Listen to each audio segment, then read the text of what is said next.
Braden Soprenet alongside, getting all our ducks in a row for 4 hours of live local San Diego sports talk radio coming your way on FM, coming your way on YouTube, and everywhere in between. Good morning, Annie. How are you? Good morning, Craig. Good morning, Braden. Good morning, everyone listening and watching. Thank you all for being here, and happy Friday. Turned out to be a beautiful morning coming in. Yeah, the fog burned off, Yes. and we are ready to roll. Warm weekend ahead. Plenty of exciting things happening in San Diego. Plenty of exciting things happening, up the road. At long last, we've got the start of the World Series. The World Series that could have been us. We know it. Traffic's going to be so bad up there. Oh, today. and then Oh, yes. all the events they have all the events. It's Traffic-Eddon today, right? Yes, Can, it is. Can we figure it out? What's everything that's happening? Because USC is playing tonight, right? So they got the Dodgers World Series, right? Right next door, Cathedral LA has a home football game to make matters even worse for them up in that area. Crypto.com Arena, the Lakers are playing. Yep, Lakers. At the Coliseum. Hosting Phoenix. At the Coliseum, USC is hosting Rutgers. At SoFi Stadium, it is the East LA Classic, where I forget the two LA teams. East Garfield Roosevelt, says Yes. Adam in the chat. That's what it is. So that will be at SoFi Stadium. The Forum, I think, has ELO playing. There's two concerts. And then there's a concert at Intuit. Oh, Intuit, David Gilmour's at playing Pink it into Floyd, it. yep. Yes. And then David was at Intuit. ELO? ELO. Yeah. The Electric Light Orchestra. Yes, we'll be at the Kia Forum. So it's going to be insanity. It's just going to be L.A. Yeah. Traffic, On a Friday. And then a 5:08 start time for the Dodgers-Yankees game one. They can go ahead and go at 5:08 as far as I'm concerned. I'm beyond that part The now. cheapest get-in price for Dodger Stadium, according to KTLA, might have changed a little bit. More than $1,200, and that's like, don't they have like some standing room only there? Now they do, yeah. Okay, well I think that's for that. Like They don't really have a Gallagher Square, but I think where they used to drive in the ambulance in center field, they've turned that into an area that you can peek through the center field fence. I believe I've been there once since I was like 20-something years old. So who puts a gate? I guess why not do it at? Because the East Coast. Yeah, why not that's do it why. at 7 p.m.? No, because Ugh. They're doing that to Rutgers. Rutgers is kicking off at 7 p.m. yeah, well they don't give a you know what about Rutgers. the team from New Jersey. Imagine But, those Yankee Rutgers fans tonight. Yeah. They're like, oh my God, they're gonna be staying up till 2:30 in the all morning. the folks in 3 a.m. Piscataway are really upset. That's but, right. If you made the Yankee fans stay up till 10 for first pitch, they'd all be completely blotto and extremely upset. So Well, good luck to everybody driving in that LA traffic. Now, that was a question that I had earlier in the week. Would you rather have a city that is full of all those events, but you got traffic? You're gonna be sitting in traffic. We mean sitting, like it's gonna be like you're not moving for a while, Or would you rather have an event here, an event there, mostly calm? definitely the former. The events happening I'd rather all the time. have everything. Yeah. There's a lot of options tonight for that LA crowd. That's Right. me, but I'd rather have everything. Yeah. And if you're an Angelino, it's always terrible on a Friday. Right, you're used to it. And there's always 15 Exactly. events. It's not these Yes. 15 events, but there's always 15 events. There's something to go to, something to see, Yeah. somewhere to be. Yeah. Plus, for sure. you know how to time it and stuff. Yeah. When you live up there. Yeah. Just like we know our traffic patterns. I in our love city. USC playing on a Friday night against their longtime conference opponent, That's right. Rutgers. Rutgers. Just showing you how far the USC brand has fallen by leaving the Pac-12. Well, Why? here you are on a Friday night playing against Rutgers and playing against other high school games. Why would you even Yeah. out of all those matchups that you could potentially have on a Friday night at USC, why make Rutgers have to do it? You know what I'm saying? They couldn't have Washington come down, where at least they're playing at a normal time. The Rutgers guys will be playing they're going to be kicking off at 10. I think it's an 8 o'clock start. Yeah, they're kicking off at 11 They're o'clock. kicking off their at time. 11 o'clock at night. What are they playing Hawaii? It's like a Hawaii game for them.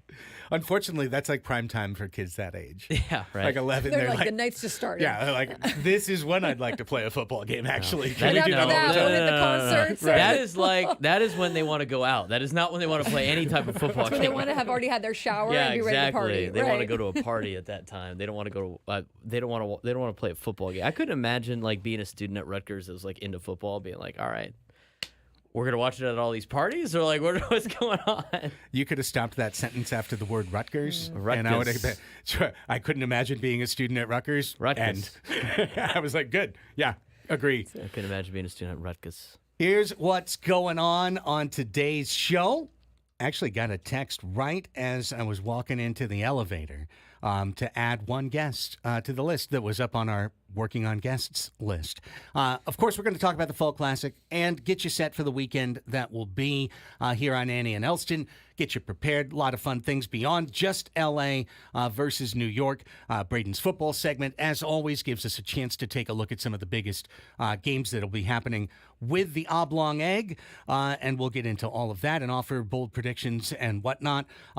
In addition to a flurry of Friday release Padre, how are they going to do it, financial stories, which essentially are tracking every one of our 11 a.m. hour segments. Yeah. Just basically the same material, but well presented. And some reporting, more reporting in there probably. Well, a little bit. Yeah, agreed. We'll get into that, plus another one of said releases, more free agent predictions. And this one from at least a somewhat more reliable source than random Twitter account. It's Jim Bowden. I think he's at least 8% more reliable than a random Twitter account. We should definitely, yes, I agree with you on that. And it's good to go through the exercise because former GM, et cetera, Jim Bowden, I hate to tell you, Jim, I've been listening over the last few years. He's been wrong a lot. It's been wrong a lot. But he gives us a foundation to work with, and he set up that whole list, and I think there's a lot of good talking points of, where he thinks they're going to go, and some I disagree with, and you probably disagree with too, but a good exercise. So, well, yes, thanks, Jim. Absolutely. Good thought exercises are all we're really looking for for the grist for our mill. May or may not be correct on any of them, but... Yes. However, we can talk about it, and that's what we need. So, we're going to go into that. Correctly predicting contracts is very, very difficult. At least it gives us a general idea of somebody that used to negotiate those. Yeah. True.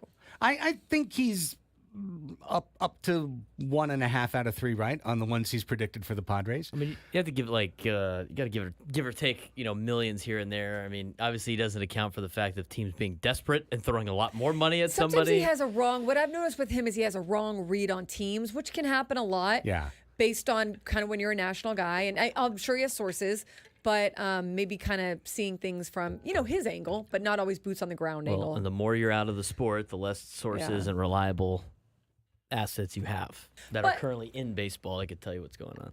I still think a good foundation, laying a good foundation for us to build some arguments off of. So thank you. Yes, Jim. Indeed. Coming up at the midway point of the show, our 12 o'clock Sports Fix always gets you caught up on not only what happened yesterday and what's happening today, but what might be happening over the course of the weekend. Feature on our local teams, because a lot of our local arena teams, right, they're weekend teams, such as the Gulls. There's actually indoor soccer up in Oceanside this weekend. We'll get into all that, but of course all the other stuff too in the 12 o'clock Sports Fix. Like I said, just got a text as I was walking up that Vince Goodwill, senior writer, Yahoo Sports, who was courtside yesterday for the Mavericks and the Spurs. He was there to see Luka Doncic and Klay Thompson come together and look like, West has another problem. There's just every team is a problem in the West. So he will join us before he gets on his plane back to his house and give us a little bit of a opening weekend of the NBA preview, looking at the big storylines, what's going on in the association. Vince making a return appearance to the show. He is the host of the Good Word with Goodwill podcast on Yahoo Sports, and as such, has great audio chops. He is a fun interview. Yeah, and knows a lot about all the goings-on in the NBA. So that's great to hear. Adam in the chat is saying that Black Eyed Peas is performing halftime at the high school game at SoFi. They are performing halftime. What? Yes. They are. That's a huge game Black every year. Eyed Peas They go is all out performing for it. halftime for this high school show. The East LA Classic. East LA Okay, they are Classic. pissed that the Dodgers are in the World Series. That's right. Right? Like no That's cap. kinda crazy. They are mad Any other that time. the Dodgers won. Any other time, East LA Classic probably gets even more. Yeah, I'd probably get 50,000 people in there, right? That's right, for the Black Eyed Peas at halftime. Right. And what's funny is that's just like a footnote. That's like of everything going on tonight, Black Eyed Peas performing at the halftime show is just like, It's just like a whatever note. Yeah. And. Oh, and They're like, couldn't we have done this in a club? So that's coming up at 12:20. We play Mind the Gap today on our silly game. Let's see what we got to give away today. Dia Day? I think it's still Dia Day. Dia de los Deftones at Petco Park on November 2nd, which is a sold-out show. So stay tuned for that in the third hour of the program. Fourth hour of the show on a Friday. Always a lot of fun, including Crossing Streams with Media Melanie. Coming along with a streaming television recommendation. I have one for you as well. Coming up in the 1 o'clock hour, we'll wrap things up with a weekend Ask Us Anything. Therefore, we've got a fun show booked for you today. Let's take our first time out. We'll come back. Fall Classic gets started tonight, but a lot of things happened last night in the world of sports as well. We'll dig through it all and bring you Braden's football segment before too long to think about the weekend in football that will be with some huge games coming up as well.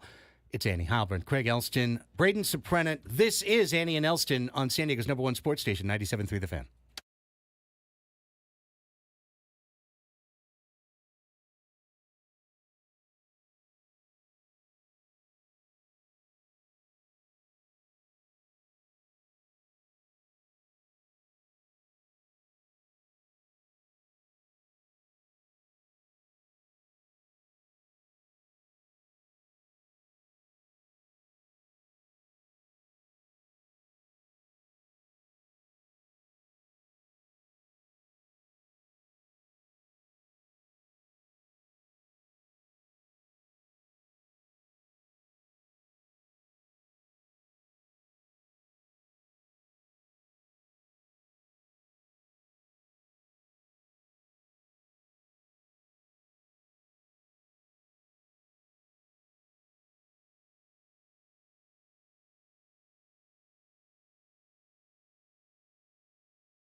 Annie and Elsten with you. 10:17 is the time. Clock Integrity Friday's off to an awesome start. Way better start. Fall Classic starts tonight. Dodgers are hey, Dodger fans. Hey, Joe Davis. Oh, boy. Hey, Joe. Here we go. The Dodgers are the favorites. Just like they were the first day of spring training, just like they were the first day in Korea. I'm going to spin that on you. Yeah. They don't have 27 championships, so they're the underdog organization in this. Right. List. You know, John. Yeah, as nobody has lost more World Series than the Los Angeles Dodgers. As That's Soto, what the loss is for. As Soto circles the bases in the top of the first today, that's right. Like he barely touches home before Joe's like, you know, John, with 27 World Championships, you might say the Dodgers are the underdogs today. Nobody's lost more World Series than the Los Angeles Dodgers. No, you're the favorites. You're the favorites, just like you've always been the favorites. That's why you get to do that's why the game's in L.A. right now. You're the favorites. You get $320 million from your local TV deal every year. Every year. You've spent the money. You've spent the money that Time Warner Cable gave you. Congrats. You've built the best team that money can buy, and there it is. Out on the field against another one of the best teams that money can buy, thanks to their local TV deal and equities, the New York Yankees. If the Mets didn't make bad decisions, they were the best team money could buy. Right, absolutely. They just didn't buy the right things. They're just the Mets. Unfortunately, they were just the most expensive team money could buy. Right. They were quite the best. They were the most expensive loser. Couple whiffs in there. At least Jesse Winker isn't in the World Series. That's one. Yes. That's the one positive I'm going to take. Yeah, but Jack from Flaherty that is. Yeah, Jack Flaherty is. Well, maybe he can curse out like Aaron Judge on the way to the dugout. I'm sure he'll do that, right? I'd love for him to curse out Aaron Judge. Stand on the top of the mountain, sit down. You know what? I can see Garrett Cole in his Kermit the Frog voice going just ape nuts. Oh, is Garrett Cole going to do a Devers? Is he just going to like look at Ohtani and go 4 fingers, get over there? Remember when he did that to Devers this year? Yeah, He's that's like, right. Get over there, buddy. And then he hit him. Yeah. I wonder what Garrett Cole had to say about his manager saying, you're a Trojan for life and you're a Bruin for 4 years. Wonder what Garrett Cole said in that instance, since he's a Bruin. He double-checked his paycheck and then was like, okay, fine. Hey, I know what you're doing there. Aaron, but like, I'm watching you. I assume at some point Aaron Boone and Garrett Cole had to go through that. As their partnership has blossomed over the years. Should be making USC, UCLA bets all the time. Maybe they do. I'm sure they do. Maybe they do, and we just don't know about it. I mean, that's probably a good idea overall. Well, taking a quick look, and we can take a deeper look later if you want, or there are a couple of broad things I do see about this series. In a different era, the Yankees would be the favorite. Because in a different era, the fact that New York could have the best starter on the mound every game of the World Series, that would be really important. It would be the determining factor. My goodness, because, just the last time that these two franchises met, the starters were expected to go the route unless they got blown off the mound. So New York has the starting edge, right? I mean, Cole, one of the best pitchers money can buy, a proven ace, a Cy Young winner, hasn't had his best year, but he's a guy you want lined up. He's a SoCal guy, UCLA. He knows what it means to pitch at Dodger Stadium. Garrett Cole is a perfect, prototypical, anodyne game one starter in the World Series. Jack Flaherty, traded at the last 2 deadlines. He's all right. He's also an LA kid, USC guy. I was gonna say, LA kids. Right, USC guy, literally pitched at Dodger Stadium in high school, Jack Flaherty. So, he's got all of that behind him as well. He's also got an arm that's been tiring at the end of the year. Cole's got the edge on the mound tonight. The difference is, though, Annie, that could be over by the 5th inning. Yeah, I mean, for sure. I look at it, too, and you look at the Yankees, and they've got a actual starting rotation or enough of a starting rotation where you can get through this World Series. However, the Dodgers have a very good bullpen, I think a more dangerous bullpen than the Yankees do. So how it's managed and how these starters go, right, how long and how successfully, I think will make a big difference. But also you think about what Dave Roberts has done this whole playoff run. He has managed. I mean, he has come in with a lot of pre-set up matchups and what he wants to see and where he wants to go, whether that's him, the front office, whatever's happening there. So I think their use of this rotation, because to me, that's the big difference, right? The lineup, to me, the Dodgers, hate to say it, Dodgers probably have a little bit of a better lineup, like top to bottom. Yeah. The Yankees certainly have the superstars, and you're going to have a tough time getting through the top of their lineup. But then they've also had a lot of bad. We've seen the drunk base running, and we've seen like a lot of sloppy outs for them. The New York base runners are drunk. Yeah, so can they get those guys in? Even if they get them on base, where's the power going to come in? I think Aaron Judge might be due for a heater at some point during this run. Just have his moment, or maybe Juan Soto. And the Dodgers are coming in with some experience too. Dodgers don't have a ton of left-handed pitching. They have Anthony Bonda, and beyond that, what do they have? Well, really? Vesia says he's ready to go. Okay, so they have a little bit of some of Vesia. They have The question is, what does it mean? Right. Yeah, because he suffered a strain. I believe it was an oblique. And then he's back kind of a week later, and they said he threw 15 pitches yesterday, and his velo was a little down. What I read in the Athletic preview was that his velo was like a mile per hour down, but then he said, hey, the adrenaline of the moment, it'll kick through. That could also have you hurt yourself again. So, and where's the gamesmanship? Is there some gamesmanship happening there? Yeah. Well, same thing with Buster Gratterall. Gratterall says he's going to be ready to be back in. Every time Buster Gratterall thinks he's ready to come in, he comes in, he throws 15 amazing pitches, and he walks off with a sore arm again. And that's it for Buster Gratterall. But they might have him in the bullpen for at least that one appearance, if not more, come the World Series. That's what's going to be. They both have good hitters. Both teams have good hitters.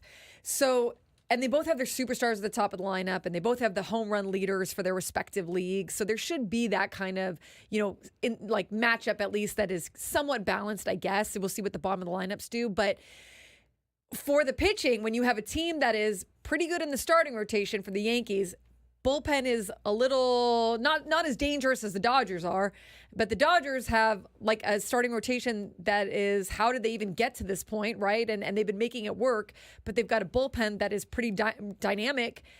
What a balance that's going to be. Both of their strengths are on the opposite ends there. So how is that going to match up? And what are going to be some of the differences, the impacts that those two things have? Yeah, one advantage that LA is going to try and leverage in their bullpen is the number of right-handed relievers they have that can just absolutely slam the door on right-handed batters. Evan Phillips is a guy like that. Hudson is a guy like that. Gratterall, of course, if he's healthy, is a guy like that. And there's plenty more behind them. And there's some reverse split guys. There's some guys that are able Absolutely. to. Kopech is kind of a reverse split guy. Yep. No, wait, I looked at that backwards. Kopech is super hard as. No, I am looking at right. He's backwards a little bit, so he can be a righty against lefties. Vesia is a guy that you can. They've got a lot of mix and match, whereas the Yankees are a little more formulaic in terms of what they bring out of the bullpen. They're a little more traditional in terms of they would love to get 6 out of Cole, but even ideally 7 out of Cole tonight before they turn things over. They've still got plenty of great arms down in the bullpen. They've still got guys you've barely heard of that throw ridiculous 94-mile-an-hour sliders because they're the Yankees. They're one of the best teams that money can buy. But here's kind of a hidden thing in between. And Joe Sheehan, who's been good and bad at various points this year, in terms of at least how we decided to interpret his stuff, but had a great preview of the series yesterday. He wrote this. He said, if there's a wild card to throw in, it's base running. And here's where John Sterling is just going to nod sagely in agreement. All right. Fangraphs calculates base running runs, and the Yankees were worst in the league. They've made some dumb outs. The Yankees. Yeah, they've been tagged out at the plate 18 times this year, 6th most in MLB. They've made 45 base running outs, 13th most in MLB, and no team in baseball took an extra base less often than the New York Yankees. They play station-to-station baseball more than any other team in MLB. By contrast, no team in baseball took an extra base more often than the Los Angeles Dodgers. We thought it might be us. It wasn't us. It was L.A. L.A. took the most extra bases, and they did also commit 50 base running outs on the year. So they actually got tagged out on the bases more than the Yankees, but that's because they were running every time. Right. The Yankees aren't running every time and still got tagged out the number of times they did on the bases, which is the drunken part to it. So there is a amidst all the things you throw in the gumbo, one thing you throw in there for this series, Annie, is the potential that a game swings on a base running mistake. Oh, yeah. And the Yankees are the more likely, but both teams actually have a pretty decent chance of doing it.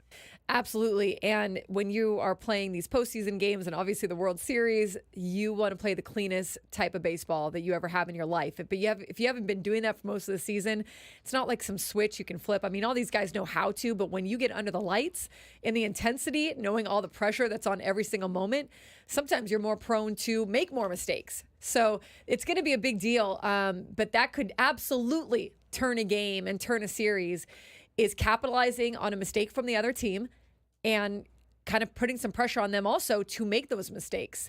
I think that's going to be a big, big thing to watch. Here's another thing to keep an eye on. Both of these teams are going to walk. These are two of the walkingest teams in all of baseball. Those boots are made for walking. Yeah, I mean, they really are. The Yankees walked at almost an 11% rate as a team. Mm-hmm. As a team. That's the third highest of the 21st century. So they're the walkingest team out there, and the Dodgers are right behind them. The Dodgers have the lowest chase rate in the league, and the Yankees pitchers count on chase the most in the league. So this is going to be, again, a very, very interesting matchup. If the Yankees can't get the Dodgers to chase based on the way they've pitched all year, the Yankees are in huge trouble in this series. They're going to have to get LA outside the zone because that's the way they operate as a staff. Mm-hmm. I mean, that's what's going to make this one a tricky one, is you've got really good players, obviously. I mean, that should be the case for every World Series. But you've got some of the best in the game that are matching up here, and some of the best money can buy, that's for sure. And then you've got really good hitters and hitters that know their zones very, very well and are just going to be waiting on some mistake, waiting on you to just get, for Juan Soto, a little high in the zone or a little in, or just make one tiny mistake, and they're going to boom it out of there, most likely. So the power numbers, I wonder if that will also make a difference as much as like the walks. Like maybe this is a World Series where the actual hitting is less than the walks and the home runs, and so we'll see. I don't know, but you've got some good power on both sides too. This is my only, I think, official prediction I'm going to make for the 2024 World Series. It will be the longest by time of game World Series since they've changed the rules. There are going to be a lot of fouling off pitches, a lot of after the 3 batter rule, moving guys, right? Like, that's what you're thinking? Pre-rules change, I would promise you that each and every game would, at a minimum, be 4 hours. Yeah. And that would be for a 9-inning game. People are going to find that boring? Yes. Really? They're just going to tune it off? So I would love to get into a piece I read on the marketing of this World Series. Yeah? Well, it's funny you say that, Braden, because I kind of thought the same thing. Well, this might end up being a boring World Series, right? Like, you have the stars, but everyone knows they're the stars. But man, is MLB just licking their chops at the numbers that have been coming in, and the international money and the social media that they've gotten wrapped around this. Of course. And what they think is going to maybe help them in the future in terms of getting a whole lot of younger viewers. They think that this could maybe get a younger demographic to tune in. And the question is, can they keep them? Can they keep them after the World Series, if they do, into next year? That's so funny. Built on the false premise that they will get them.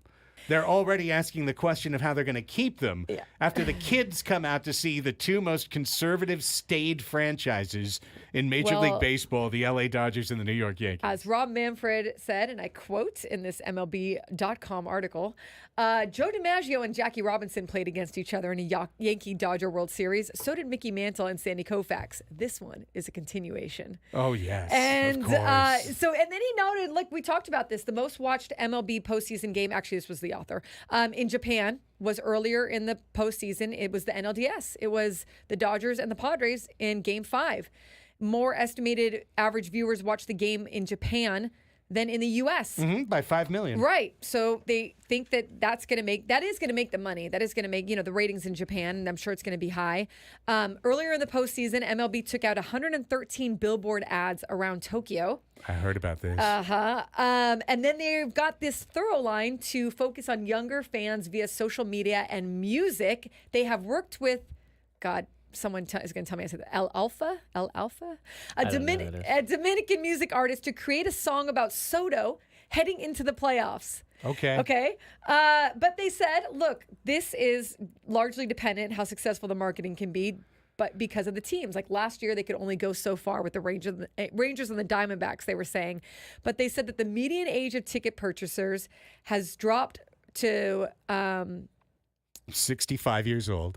No, I'm just kidding. Well, it says the league said the median age of ticket purchasers had dropped from 51 to 46. Okay. Fox has seen a 39% increase in the 18 to 34 demographic, which is the best since 2017. Cool. However, so get this. They actually had the option to start the World Series on the 22nd. And remember how we were talking yesterday? I can't believe they had this whole week of nothing where they replayed games on MLB Network. Yeah. They had the option, had the Dodgers finished in 5. Yeah, we talked about that. Okay. But they decided not to. They decided beforehand not to even take that option to start on the 22nd, like before even it was the Dodgers not allowing that to happen, because they wanted more time to marinate.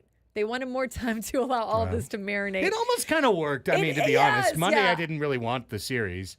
Now it's Friday. We're breaking it down. But they're saying the NFL has done. Well, this is like a guy who consults about streaming and whatnot, and he's saying the NFL has done an amazing job of creating year-round content where baseball tends to fade away in the depths of winter until spring training starts. How do you keep these guys engaged, and how much money they're going to try to spearhead this to try to launch their major digital company, their MLB streaming package. So how much money it can make from those media rights will depend on how well they command the attention of this World Series. Oh my God, I want to curse so bad. BS. BS.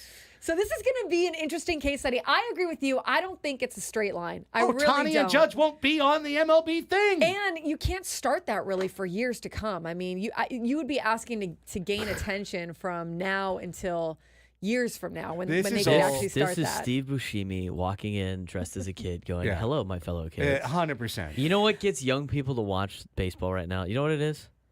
It's easy access to gambling. Because young people are degenerate gamblers. I mean, that's seriously what it is.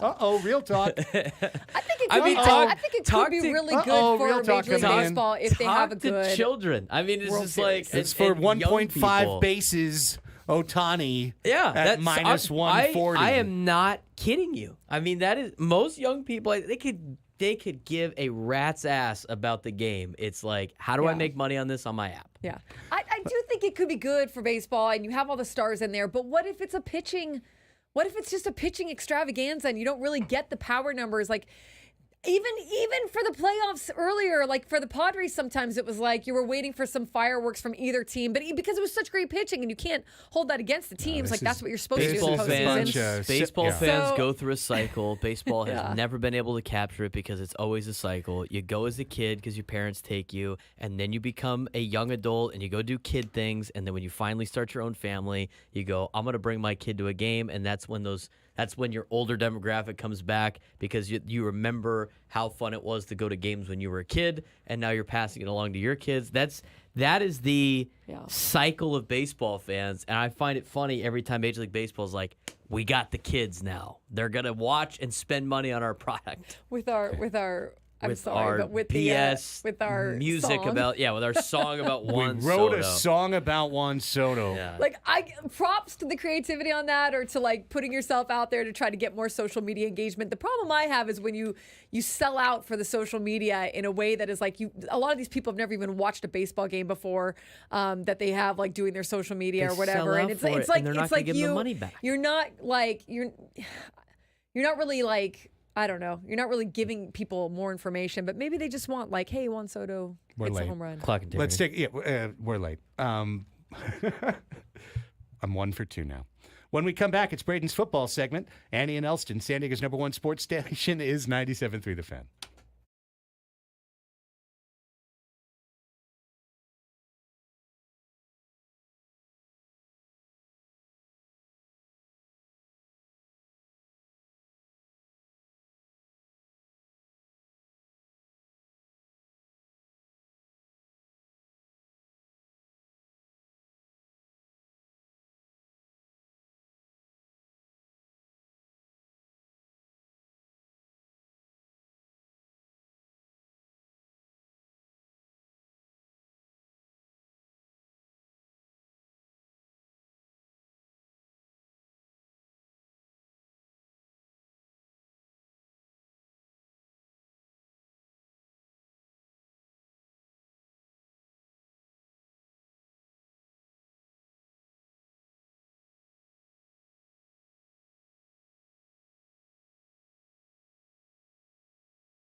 KSON Country Fest is March 22nd, Gallagher Square in Petco Park, featuring Justin Moore, Nate Smith, and Warren Ziders. Tickets go on sale 10 a.m. KSON.com. Now, yesterday it said tickets go on sale tomorrow, 10 a.m. Now it still says tomorrow, 10 a.m. I think it's today. I think tickets on sale now. Tickets on sale now. And if it works, then yeah, KSON.com. If you are interested, just go there, and you're either in luck. Or you'll be like, they're on sale. They're on sale now, apparently. That's what I would say. On sale now. Makes sense. Welcome back, Andy and Elsten. 10:43 is the time.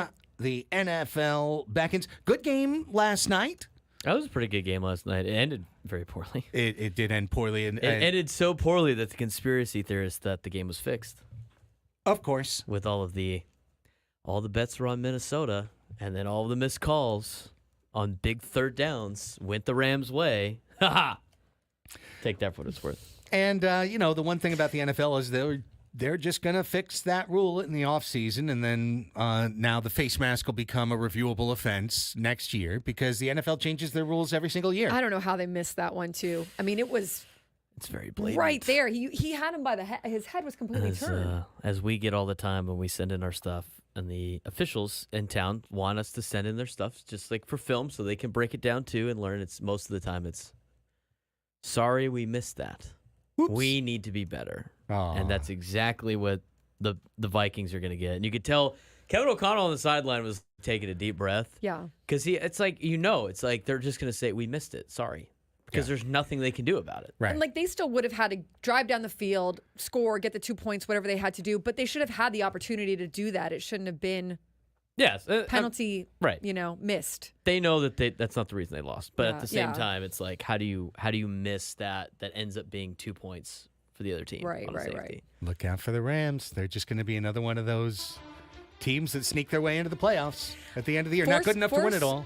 4 straight scoring possessions. I mean, for both teams. Yeah, that was fun. 2 on each side.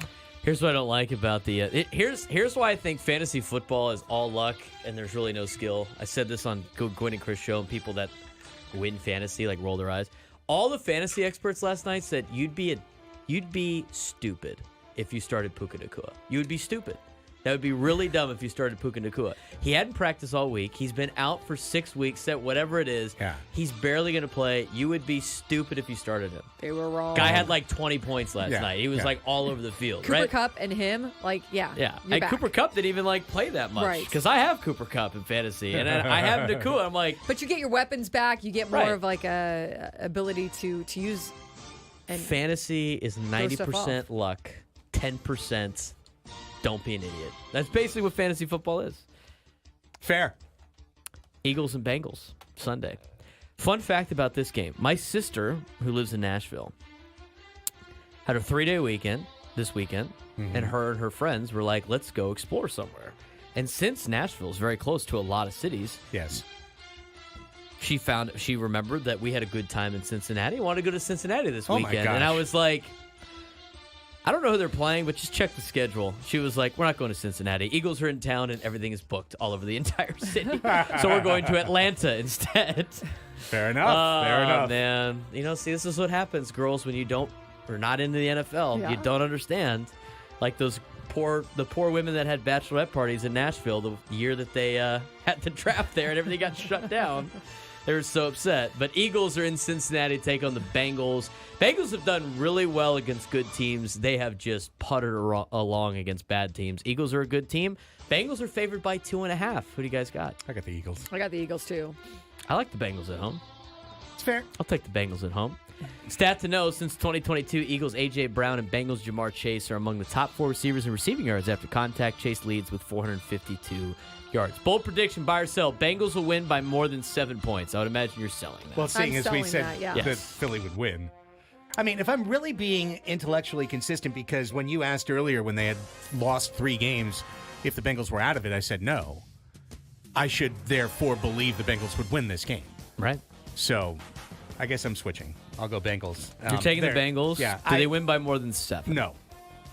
Here's the fun fact with that. Cincinnati has by far the best passing offense in the game. In this game, it ranks 5th in EPA per dropback, and that's the most important facet to dominate. So, there you go. I don't know what the EPA is. The Environmental Yeah, Protection yeah, Agency, they're the best at. That's So really important. we're going some super deep analytics for football. that Estimated nobody pass pays attention to. accuracy. Maybe. I could believe that. Ravens at the Browns. Baltimore's favored by 8. Jameis Winston is taking over at quarterback for the Cleveland Browns. I love Jameis Winston. I can't wait for his Eat the W speech or whatever he's going to do before this game. But I think Baltimore rolls in Cleveland. Cleveland's a mess right now. Baltimore by 24 or more. I say Baltimore, but I mean Derrick Henry against the Browns, right? I mean, Yeah, good luck. yeah. Lamar Jackson tied his single-game career high with 5 passing touchdowns against the Buccaneers on Monday. He needs 4 touchdowns to match the mark he set in 2019 for most touchdowns over a 2-game span in franchise history. Fun fact. Bold prediction, Jameis Winston will be sacked at least 5 times, but will also throw 2 touchdowns. In I will buy garbage that. time, sure. I will buy that. That's fine. In garbage time. Yes. After they've given up After they a 40 piece. Right. It's the NFL, though. You never know. Annie, buy? Sell? I buy it. All right, buying it. Titans at Lions. Oh, boy. Oh, Lions. Our beloved roll. Lions have I an think early the bye Lions week. are going to March be able to down win the this field one. to victory. Do they cover 11 points? In the National Yes. Football League, double do think they digits is do. very difficult to cover. I think they do. I think the Titans give them a game, but I think the Lions win by 10. Lions I think the Lions win by 2 scores. roar. Wow. Lions roar. Not buying into the NFL deal. Mailman gets carved up by the Lions. Is Mailman even playing? No, I don't think so. I don't think so either. You know why? He puts mayo in his coffee. Yeah. Surely led to his downfall. I've Bold been saying prediction that is for the years. Titans will not score a touchdown. Is that bold? I with mean, in Hutchinson the, out, in the I guess. National Football League, not scoring a touchdown. I mean, it's very difficult to get shut out in the National Football League. I Chargers just managed Right, to they not just score a did touchdown. field goals. Yeah, Yeah. that's true. But I would sell that. I'm taking Detroit by 10. And I'm selling it. Fair enough. It's hard to do. Anybody else buying, selling? I think they'll score a touchdown. Yeah, sure. Why not? Who cares? Amon Ra is 11 yards away from reaching 4,000 receiving He'll do yards. it. He'll join Calvin Johnson as the only Lions player to reach the mark within their first 4 seasons. That's pretty cool. Yeah. Cardinals at Dolphins. Anybody watching this game? Can't say I am. Miami's favored by 3.5. Well, it'll sail by on the red zone.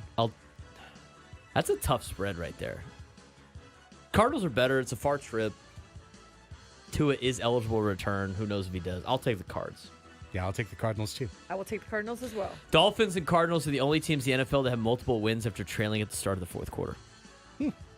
Take that. Take that. Bold prediction, more than 60 points will be scored.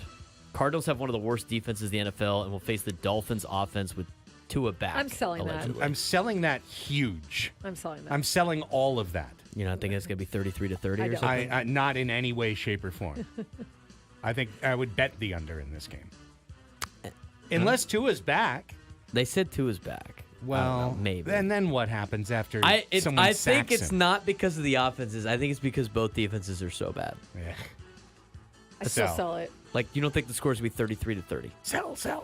I think it'll be maybe 20 to 20 I think something. it's going to be 18 to 17. All right, Jets at Pats. Anybody watching this game? Jets are favored by Absolutely not. 7. I'll take the Jets. I'm taking the Jets. Pats to cover, Jets win like 12-6 in the snow. Bold prediction. Reddick will record a sack in his Jets debut. The new Yeah, I'll take defensive that. lineman. Sure. I'll buy Hassan Reddick. Sure. Okay. Sure. Falcons at Bucks.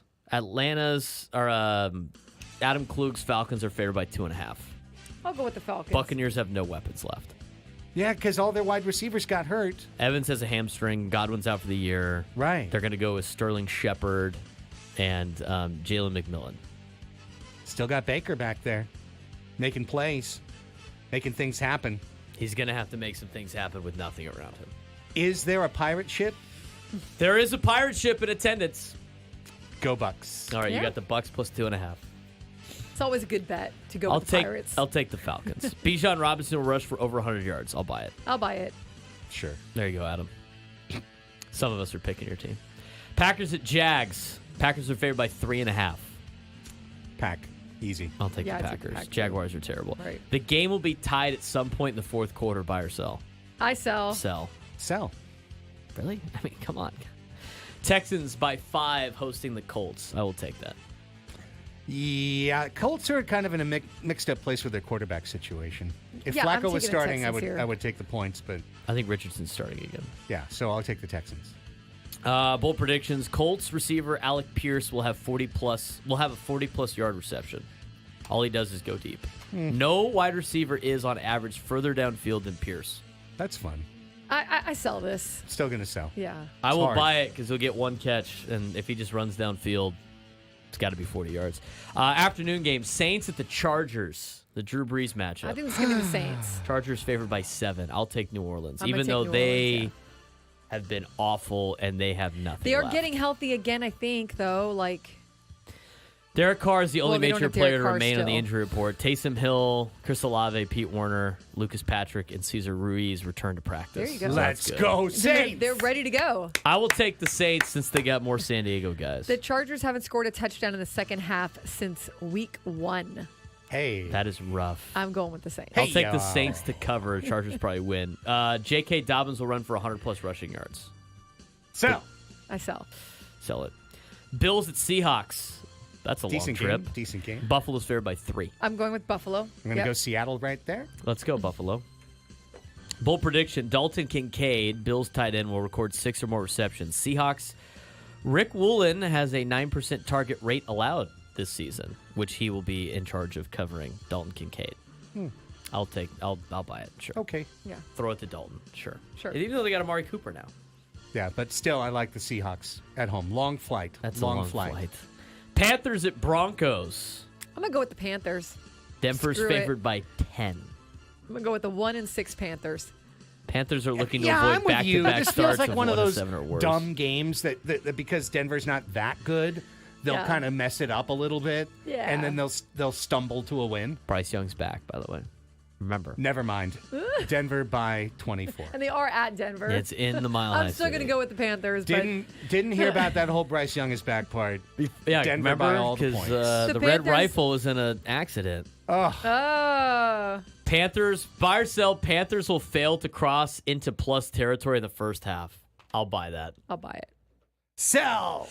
Chiefs They'll have a at good Raiders, return. Braden. Chiefs at Raiders Chiefs. by 9.5. Bears by 3 at Washington. Yes. Go Bears. I'll take the Bears. I don't know what the quarterback status is for the Commanders. Cowboys at Niners. I'll take the Niners I'm going by 4. Niners. Both those teams are going to lose that game. We'll be right back with some baseball talk after this.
Back with you for the second hour of the program. Welcome to it. It's Annie and Elsten, your midday hang together on San Diego's #1 sports station, 97.3 The Fan. Annie Heilbrunn, Craig Elsten, and Braden Soprenet rolling till 2 o'clock. Gwen and Chris will check in with you then.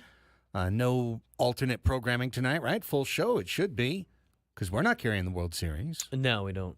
That's an ESPN product. Yeah. Which we don't have. Yeah, we should have the Scraby. Late night, Friday night Scraby show. Oh, my favorite Scraby show. The Friday night one. The one where every light turns off in the entire building, and it's just Scraby. Just Scraby silhouetted. A man in black with black thoughts.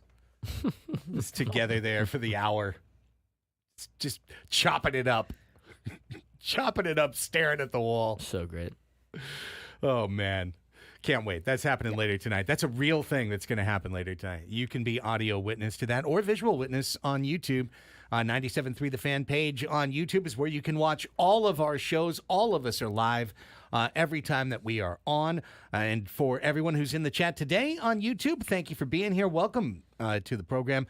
And if you haven't hit the little like button down there, the old thumbs up, please give us that. Give us the old smash. Boom. On the like button. Thank you so much for being here. Well, if it wasn't for natural light, this entire building would be dark. So true. On Fridays and Mondays. It's so true. Ain't nobody here. We talked a little World Series and a lot of football in the first hour of the program. We're going to definitely get into some baseball here, at least for the first couple segments of this hour. It's kind of the residual of the Padres Deep Dive Hour, even though the name has disappeared. The baseball content still gathers at the same place, just like shows up and goes, isn't this where we talk baseball? Yes. Yes, it is, friends. This is where we talk baseball. As we mentioned, a couple of, just kind of easing into this, a couple of pieces put out, a Kevin Acee, Jeff Sanders combo meal, talking about A.J. Preller's puzzle to responsibly build another winner. Dennis Lin also this morning on The Athletic with free agent notes on Jurickson Profar, Ha-Sung Kim, Kyle Higashioka, and more. And we've got, and we'll get into a little bit, a Jim Bowden Athletic piece on the whole of baseball, top 45 free agents. Those same names you just heard are on the list. Higashioka isn't. But a lot of Padres are on the list with some projections. He must be 46. Yeah, he's got to be. Yeah, number 47, 48. He's right there. Maybe he just assumes that he's coming back to the Padres.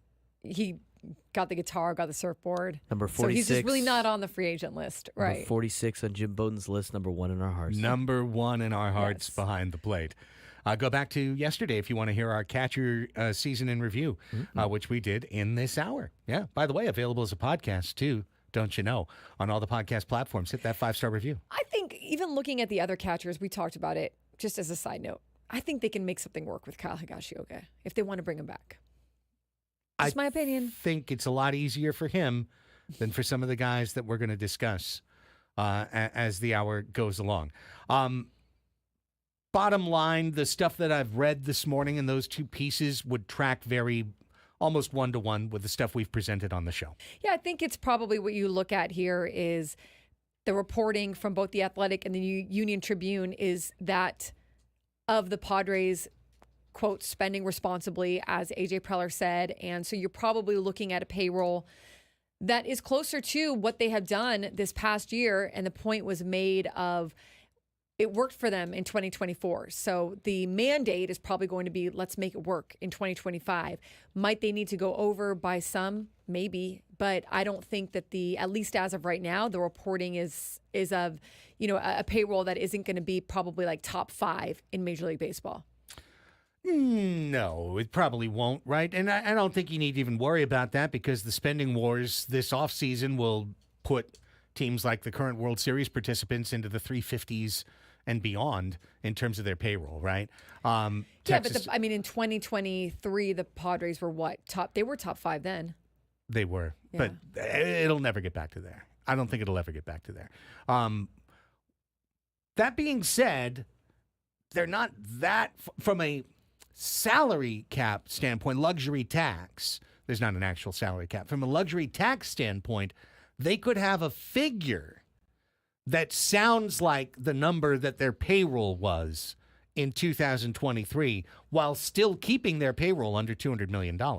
That's the nature of some of these contracts that the Padres have negotiated that have a higher collective bargaining or whatever luxury tax number than they do actual salary number. Yeah, and that is very possible. One thing to consider that I wish I would have remembered yesterday is if they were to give Jackson Merrill an extension or any of these guys an extension, that number, that average number, is what's going to be calculated into the CBT. It's going to raise their CBT by a lot. Right. So any of these kind of multi-year extensions that you're going for is going to push that CBT number way high. And would they be willing to do that? And how much would that count in terms of other moves that they might want to make? So something to consider. Yeah. When we talked Merrill extension yesterday, the idea of getting a Merrill extension where he had an average annual value of $13 or $14 million could be really harmful to the 2025 club. It could be the best reason to not do anything until 2026 when at least Hosmer's 13 mil comes off the board.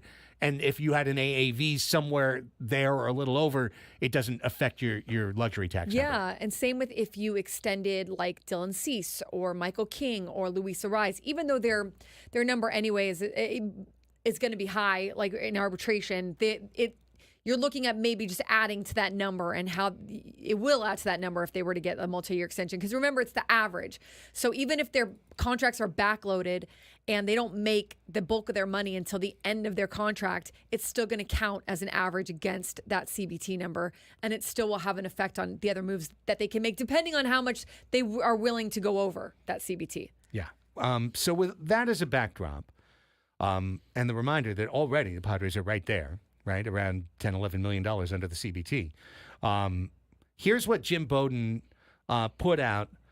He had his list of top 45 MLB free agents. And I've got both the actual Padre free agents that he mentioned and also the free agents that he thought he could link to the Padres potentially.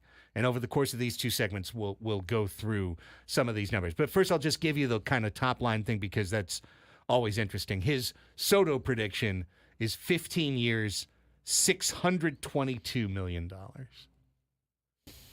Could you imagine? I don't think this. I don't. I don't see 15 years. I see a really high number. I could totally see that. You do? Yeah, because teams are nuts. Teams are nuts right now when it comes to spending money on these guys. Here's a question for you guys. Maybe at what that point? Does work. At what point are these teams going to stop giving out the 15-year contracts? Is it when this group of free agents gets to that 30, 35 and plus age and everybody realize how dumb these contracts are in the future? Is that when they're going to learn, or are they just going to never learn? I think they're learning now. With the TV money the way it is, I think you're going to see fewer and fewer of these huge contracts, except for the LA Dodgers, the Dodgers, the Yankees, the Cubs. Yeah, but even for Mets. them, it's like I think that they'll still spend like that. Even for them, right? Like the last 5-6 years of those contracts are just going to be brutal for a lot of these teams, regardless of how good the player is, unless they have the philosophy, and this is the same philosophy I have with the Padres signing their long-term contracts. If you win a World Series, it's like, you know what? That is the price of doing business for us. We paid him all that money to win a World Series. We just have to pay him when he's older now. Listen, if you don't think I have a mental fantasy of the 4-time consecutive last place Dodgers in the 2030s, perpetually referencing their $100+ million of dead money that they can no longer afford because Time Warner has already declared bankruptcy and the landscape changed and now they're on a subscriber model in Los Angeles. Like, yeah, I've had that thought process, but I'm not saying that's going to actually happen. Market crashes that year. Nobody has any money. No one has any money. Those long-term contracts are not beneficial. They're not. For the most part. Some of them are going to be, but for the most part. I also wonder, can you put that toothpaste back in the tube? Like, you're going to have to get enough owners where it's not going to look like, because then the union is going to say, like, hey, what happened to these big contracts that you guys have been doing for these years? Why are now we, So I don't know. There's like moving parts to that, but I think it's a good thing to think about for sure. I mean, a lot of these players are going to hold out for those big deals, and there's going to be teams that just like, hey, look, you're not going to get it. Like, just because it's not always going to go up You know, even though we seem to think that with a lot of different things in life, I mean, it's not. You are worth what somebody's willing to spend, and if people aren't willing to spend that, then you're not worth that. Well, Soto's going to be.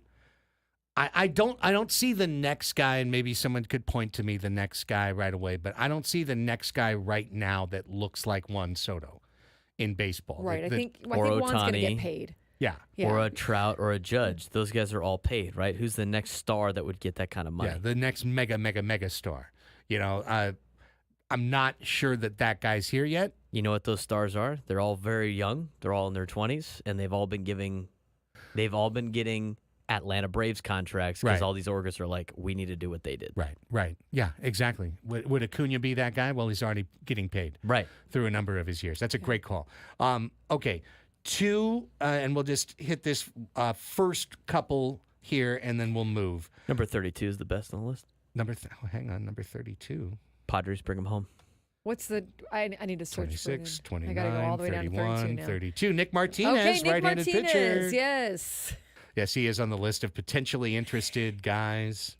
3 years, $40 million for Nick. I don't think he Years, gets 40 that, million. but I don't know if he is gets my- that either. But he could be valuable for a team that's trying to bridge a gap. Could use him in the bullpen. Could use him in that starting rotation. Bring could be a Nick long home. innings guy. Loves being in San Diego. I mean, he You made can teach him $14 new million pitches. last year. So And this he's would probably be not going down, right? This would be essentially the same. 3 years, $40 million is about $14 million a year. So, I don't know if the Padres will. but that's for age 35, 36, 37 Yeah. for Nick Martinez. That might be the going rate for a pitcher nowadays. Anyway. Yeah, that's going to be the other thing. What is the watermark now for these? No, last year it even was for- 13, 14. Everyone. Remember, Severino was 13, Manaea was 14, Nicky was 14. Like it was Mets a pretty. paid- So why Let's pick think? Should we be thinking that it's going to go under that, or just think We it's going to go shouldn't. higher? No, so I maybe think it's gonna is go 15 higher. the higher, like or 15 is the watermark, 16. could But be. but I think it's all relative, right? Like even Yes. the Padres are trying so hard to stay under this, right? I mean, the idea for us is they're going to stay underneath this position, but they've already spent the money, and now everybody's getting a raise. So, and if you want to improve your team, reset, you're going to yeah. have to spend over that amount because the number is just moving up.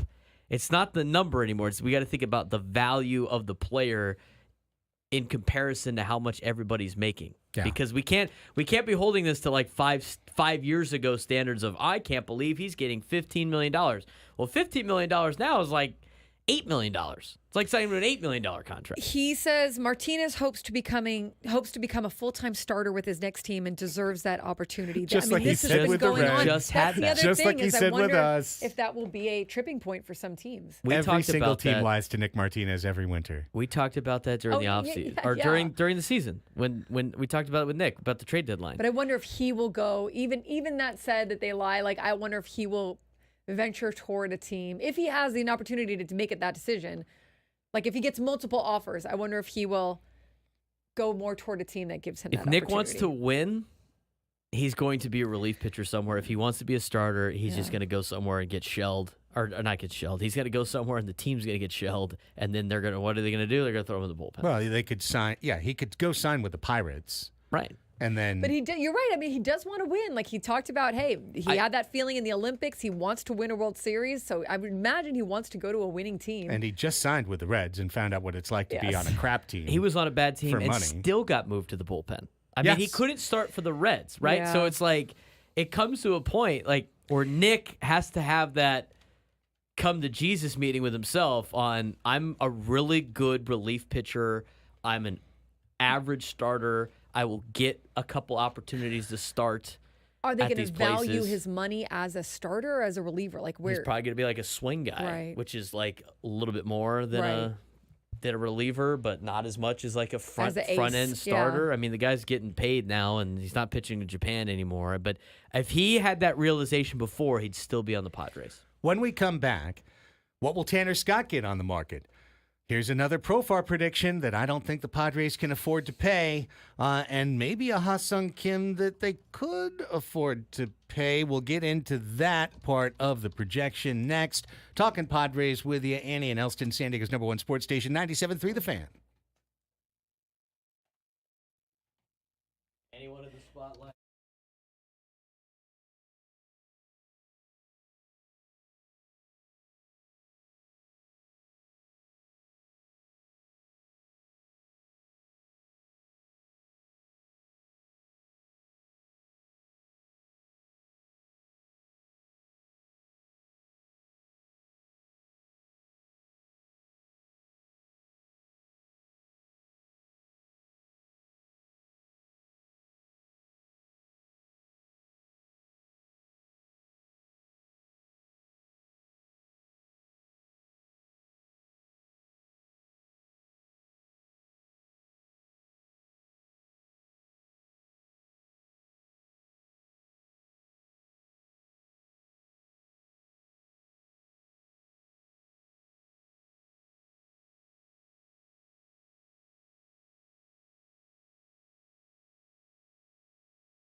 Baseball coverage on 97.3 The Fan is presented by T-Mobile. Head to T-Mobile.com and get a great deal on an iPhone 16 Pro.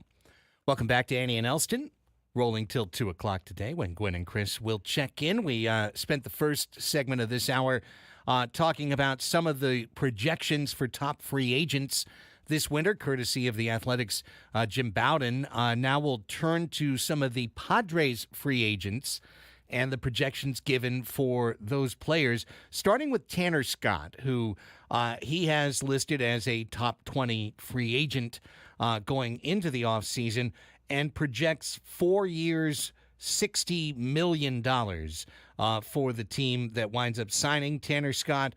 He also listed the Padres as one of the teams that he thought might, and I should say 23rd is where he had Tanner Scott, but he had as best team fits Padres, Orioles, Rangers, Tigers, Royals, Nationals, and Giants. 4 years, $60 million, Tanner Scott. I can't imagine, Annie, the Padres in that market unless someone else is moving out. Yeah, I mean, and if they thought that maybe Tanner Scott would be the better choice to keep long term, Robert Suarez has an opt-out after next year, I believe. Yep. So maybe if you're looking at it from that angle, you would try to move Robert Suarez and keep Tanner Scott. And then so $15 million a year, it sounds like, for 4 years. And how much is, I think Robert Suarez is making well, he's making 10 this 10? year, but Okay. his AAV is, I think, 9 because he's got a couple $8 million years it's in there, too. 9.2. So, I mean, they'd have to commit to that jump there for that position. But, I mean, look, Tanner Scott's really good. If the front office is thinking we want to keep this guy long term and figure out a way to do it, that is one way to do it. But they also have a lot of faith in Robert Suarez and what he's been able to do for this team. So I was under the impression, I was thinking when this offseason started for the Padres, Tanner Scott is gone. Because I just think there's going to be so many teams that are going to want to pay him top dollar. And why would he, he'd probably want to go test that. Yeah. Right? But maybe the Padres will be among those putting in their offers. I would totally do that if I was the Padres. Because the thing is with Robert Suarez is if he has another good year, he's most likely going to opt out. 100% correct? he will. Yeah, And if he definitely. opts out, he's going to get money. He's going to get more money than what Tanner Scott got. Right? Because it's going to go up Yeah. again. Right? He's going to be one of the top closers in baseball. That's available. He's going to get one of those, Josh Hader, Edwin Diaz deals. And then now all of a sudden, in order to keep Suarez, you'd have to pay more than what you'd have to pay Scott this offseason. And now you don't. Now you have a potential where you don't have Scott or Suarez going into 2026 when you can at least guarantee that you would have Tanner Scott for the next 4 years or whatever. And I think the biggest reason to bring back Tanner Scott and let go of Robert Suarez is Tanner Scott gets Shohei Ohtani out. And for the next, foreseeable future, the best team in your division that you're competing with is the Los Angeles Dodgers, and the best player on that team is Shohei Ohtani. And if you want to compete with your team in your division, which you have to compete with if you want to win a World Series, why not have the guy that can get him out? I mean, it makes too much sense for me. It'll say a lot if the Dodgers sign Tanner Scott or the Giants, I guess, or the Diamondbacks. But yeah, exactly. No, I mean, he's a good pitcher. I mean, obviously Tanner Scott is a top tier elite pitcher who can do a lot of things for you. So it kind of depends on how that front office is viewing Robert Suarez right now as well. Yeah, I think he's gone. I think Scott's gone. I think Scott's gone too. Yeah, I looking just at the list of potential fits, the Orioles have no closer at all. Right? They have Sir Anthony Dominguez that they traded for. I'm not sure if he's a free agent. Spend the money. Well, if they lose out on Corbin Burns, they're going to need to do something. They've got a good team. They can't just let their window fritter away due to frugality. They don't have their next closer in their minor leagues. They kind of did that last year at the trade deadline, didn't they? Sure did. So, yeah, how long will that last? Right. Right. They've got a good window right now, a good team. Yeah, and they got burned and they got blown out in the wild card round again. Really, the Orioles just need to spend a little bit more, and they'd be much more in contention. And their fan base has been crying about it rightfully so, for a few years now. So this is their time to step up. Yeah, the other team on that list that I would kind of sneakily circle would be the Nationals. I think Washington is one of those teams in a position where they're not really ready yet to spend for a closer, but they would be the kind of team I could see that would overpay because they really need it and they're trying to get to that next step and trying to break into the, they need Abrams and Wood and everyone else to be on a winning team. And so they go, hey, you know what? We're going to make you a centerpiece. We're going to give you a Josh Hader type deal to come and be our closer. I don't think the market's going to stay nice enough for the Padres to stay in those waters, even if they traded a Robert Suarez. They could trade Robert Suarez and just give the ball to Adam or give the ball to Estrada. They could easily do that. Let's do one more here, one or two more before the break. The more projections I see, the more I just wonder. With Jurickson Profar. And I want to be really clear. In this exact same exercise 2 years ago, Jim Bowden had him as the 10th best free agent, and he had him at 4 years, $64 million. And that, as we all know, completely didn't happen. So Jurickson Profar is such a weird case on the free agent market. But I think from a Padres standpoint, this projection is 3 years, $44 million. Annie, I don't think the Padres can, quote-unquote, responsibly build a winner in 2025 if they are 5Xing Jurickson Profar's salary. Jurickson's a tricky one. I am all aboard bringing back Jurickson. I think that he and the Padres are obviously a great fit, and it brings out the best in each other. That's why I kind of wonder, like with Jurickson, to me, absolutely, Jurickson should go out there, get his bag, get whatever team is going to give him the contract that he's worked for his whole life. But he did say to the Union Tribune earlier this season that he didn't even have to play in 2024. He could have been on an island somewhere living the rich life. So part of me wonders, like, will Jurickson not be willing? Obviously, he shouldn't be taking $1 million, a year salary. But will he? I don't even want to call it a hometown discount. Will both sides be able to find some kind of, working compromise here that works well? It's not unfair to Jurickson. It works for the Padres. Can they find that? Maybe it's 2 years. They have him at, what does Bowden have him at? 14 a year? Basically 14 a year. Yeah. See, I was looking more. I thought more like maybe 10 to 12. Maybe I'm cutting Jurickson short there. But I don't know if he can work with that $14 million. I don't know if he can work on the salary either. I'm not sure it works at $10 million. Yeah. I'm not sure it works at $10 million. I mean, we all know what a magical year this was for It was a magical year.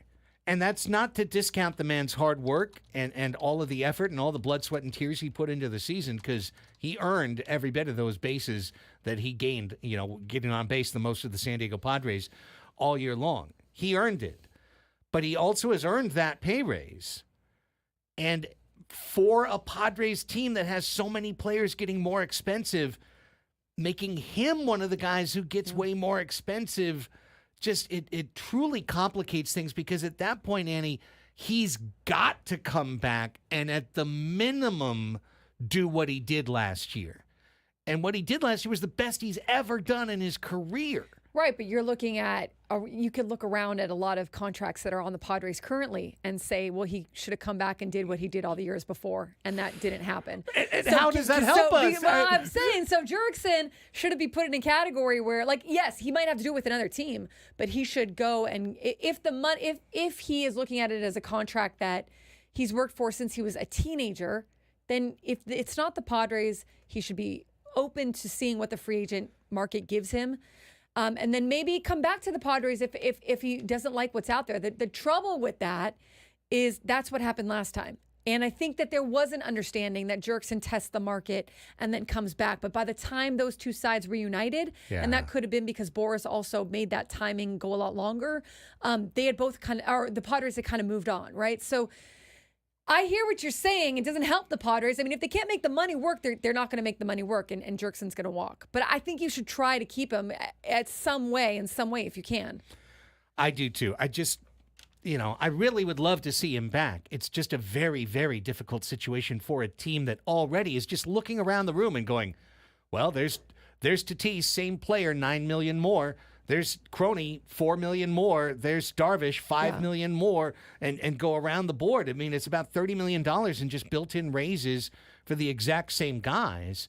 So when you add Profar to that list, and as you said, yeah, we've got all kinds of long-term contracts that guys aren't living up to, but that's the way to get in trouble. Right, like I know, but it's not fair to like say, oh well, that can't happen for Profar, but it can happen for all these other players, you know? And so I mean, you don't want that, of course, right? You want people to live up to their money that they're being paid to go out there and produce. So I definitely see what you're saying in terms of how can the money fit. The Padres would have to commit to upping their payroll, upping their because. You know, with whatever they do, I mean, we can get into Arise here in a second. It's not as simple as even trading Arise. Arise is a tricky one. Arise is a tricky one, I'll be honest. And it might, depending on how that one goes, had been great for 2024, but the contract itself might not financially be great for 2025. Not the player, just the contract, you know, in terms of what else the Padres need to do. I don't know that they can keep Profar and Arise, and I don't know that they can move Arise without having to pay some of his contract if you trade him. Yeah. So then where does that leave you with Luis Arise? I think that's the tough part with Jurickson Profar. I'm not sure you can do both. You know, and I saw a good comment in the chat by Shota comparing Jurickson, and it seems like a weird comparison, but it's actually not if you look at it a little closer, comparing him to Chris Taylor of the Dodgers and saying that I would see a new contract for Profar age like Chris Taylor's contract is aged. So just to give you the actual context on that, Chris Taylor, who got a contract after being a 2021 All-Star, where he got 2.5 WAR, since then has been getting paid the Hosmer. You know, he had 15, now 13 this year and 13 again next year with a $12 million option. And these were for his age, 31, 32, 33, 34 season. So we're right there in that Profar range in terms of age. And how did that work for L.A.? You know, just to let you know, how did that different player, different human being, right? He's gotten 2.1 WAR total over 3 years. I mean, and it's not to say that Jurickson can't go out there and produce at the level he did this year. Could. He absolutely could. He could have tapped into something. He could be figuring something out that he's able to carry with him to future years. I'm hopeful that they can work something out. If they can't, this is really something we can't figure out because it doesn't seem like it's financially doable under the reporting that's been done about them wanting to say and seeing all the other numbers for other players that you're not moving those contracts, right? So, but for Jurickson, I think it's going to come down to that. Like, what is a respectable deal for him that would keep him in San Diego versus, and how important is that for him versus this is something that he's worked for his whole life. And does he want to go out there and capitalize on this moment in his career if those deals are coming in, right? So, and you can't hold either choice against Jurickson. 100%. Yeah. 100%. Jurickson Profar. Here's how I'm going to say it, and we'll go to break. It's not a burn to San Diego. Not at all. No. Not at all. You know, right. Let's just go to break. 11:34. When we come back, we'll continue the discussion. What about Ha-Sung Kim? What about some free agents that the Padres might be interested in as well? Annie and Elsten, San Diego's #1 sports station, 97.3 The Fan.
This hour on 97.3 The Fan brought to you by Buffalo Wild Wings is football. Hey, San Diego sports fans, head to your local Buffalo Wild Wings.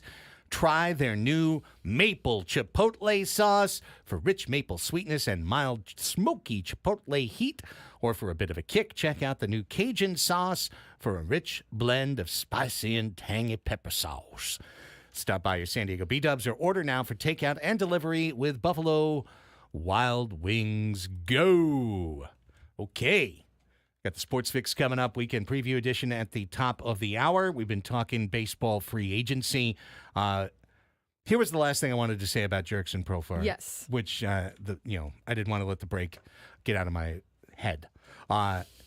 If the market respects Jurickson Profar the way the market should respect the great season that Jurickson has had, how his career has built to this point, and what he brought to the Padres above and beyond his production on the field, then Jurickson will not be a Padre next year. If the market believes in Jurickson the way that we believe in Jurickson, he will not be a Padre next year. San Diego won't be able to afford him. Under the auspice of trying to put together a team, they won't be able to afford him. The way that he will be a Padre next year is if one of two things happens. If either the market does not respect Jurickson the way that we respect Jurickson, or if Jurickson himself chooses the Padres over the market's respect and says it doesn't matter to me as much, these millions of dollars, as it matters to me to be a San Diego Padre. Is that responsible for him as a family man to do that? No, of course not. It would not be. But I think that it's one of those two things to keep him here. Either the market doesn't give him the deal that he's earned, or he spurns more money to stay in San Diego. Yeah, and the market, how the market views him is what makes this so tricky. Because how does the market view him? Do they see him as what happened this past year, and a guy who is a veteran in the league, has had ups and downs throughout his career, but was a huge prospect when he was originally signed? And has a lot of good baseball, inside of him, and that he's been able to showcase through the years. I mean, getting even 10 years of service time means that Jurickson Profar has been doing something right here along the way, right? Or is the market going to play hardball and say, okay, where you have this last year, but what about the years before? What about a knee that, by the way, did not cost him any posting this year? I mean, Jurickson Profar played as much as, I don't have the numbers in front of me, but he played a lot of games, all right? And started a lot of games in left field. It wasn't like the knee kept him out for months at a time. They gave him off days from the knee, but I think that will be his agents retort back, like, the knee is manageable. We're able to manage the knee, so that's not a big deal. But if you're a team, you're trying to save money, you're going to try to use that, right? And you're going to try to use the previous years. So, yeah, exactly. I mean, it's going to come down to that. Like, how do the other teams view him? It's not as cut and dry with him, but there are a lot of reasons to believe that there will be teams that are interested in him, or even interested in like multi-year deals. And that's where it looked, I don't know where the Padres stand. The Profars want to stay in San Diego. I mean, they love Jurickson Profar's family loves San Diego, and all their Kyrie's friends are in San Diego, and they built a home in San Diego. Not literally, but they've made their home in San Diego. Yeah, they love being here. But what if the Padres don't want to give him a multi-year deal? What if the Padres are like, hey, we'll do this for this year? What if they don't want to bring him back at all? Who knows what A.J. Preller is thinking, And so can he go somewhere else, and will he almost be forced to go somewhere else? It's hard to say. It really is, because we don't know what this front office for the Padres is thinking either. Yeah, and I mean, expanding this, and we had a chat on Padres Hot Tub with Ryan Cohen, great Padres fan, earlier this week, and a point he brought up is stuck in my head for a while, which is that, like, one of the things that made this team so good this year was that they caught lightning in a bottle with Jurickson. They caught lightning in a bottle with Donovan Solano, with David Peralta, with Higashioka, and all of those guys are free agents, and there's really no guarantee when you get past the emotion of the season, right? And you get to the point where we are now, where they're talking in the executive rooms, and you have all of the analysis, and you have to make the money call. You have to make the big decision.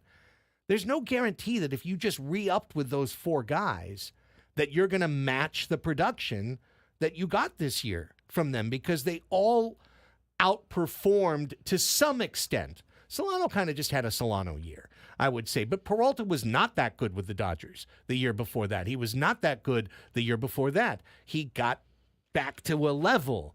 Who's to say that it doesn't just drop off a year later, but you pay $4 million for what you paid Major League average for Major League minimum for last year? That's the risk you take. I don't know if that. I don't even know if Jurickson Profar is going to get like a 4-year. I look at him as getting like a 2 or 3. Maybe I'm wrong. I mean, he'll get 4 or 5, which I think he would be smart to explore that kind of a deal. Yeah. Any player in their 30s would be smart to explore a long-term deal from any team at this point. Who's to say that with any player, though? I mean, who's to say that they don't just drop off as well? I mean, you can go out there. So you get a left fielder, and maybe your left fielder stinks, right? You go out there, you get a left fielder, maybe your left fielder stinks, and maybe you're paying him $8 million a year. Then what? Or so. Well, then you missed, right? I mean, the argument would be our process led us to these players. It doesn't necessarily lead us to the same players the next year. Maybe the process leads you to similar production from different players the next year. And again, this is not where my heart is. I mean, I think Profar is literally a core player on the team. Like he's created that role for himself. He is an intangible, and intangibles can be like, okay, whatever, but he is someone who, when he is on the team, the Padres do better. Yeah. When Jurickson Profar is on the Padres do better. They have. That's for sure. And that's kind of like, and so I think you're always going to get his best. I think you're always going to get someone who works their butt off and someone who always has a chip on his shoulder and someone who's able to unify the clubhouse. The Padres do have a lot of decisions to make, though, if they're going to keep their payroll where they say they're going to keep the payroll. Now, I see some comments in the chat. Well, why don't they just up their payroll? If season ticket prices, if prices are going up, why don't they just up their payroll? And that's a valid question. Like, if you're Jurickson Profar, you're probably sitting there too. Like, well, what do you mean you don't have the money? Right. Like, but again, we don't get to make those decisions, and that's going to be something that's kind of, we figure out by the time spring training or the first game of the season starts next year, and we see kind of what the Padres payroll is at. But yeah, I mean, it's definitely going to be, I think for us, it's easy. But it's a tricky one in terms of making the numbers fit inside of the reporting that's been done. And I have no idea how the market views him.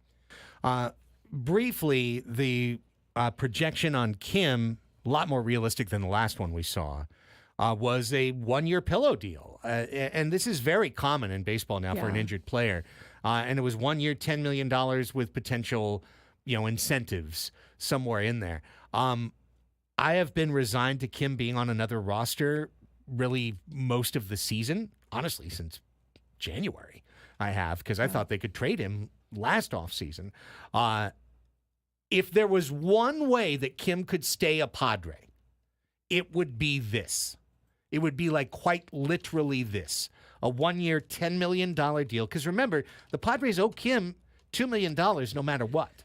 So a $10 million deal for the Padres is actually an $8 million deal for the Padres, specifically when it comes to Ha-Seong Kim. They have to give him $2 million, whether they, flip him the bird or hand him a contract. They have to give him $2 million.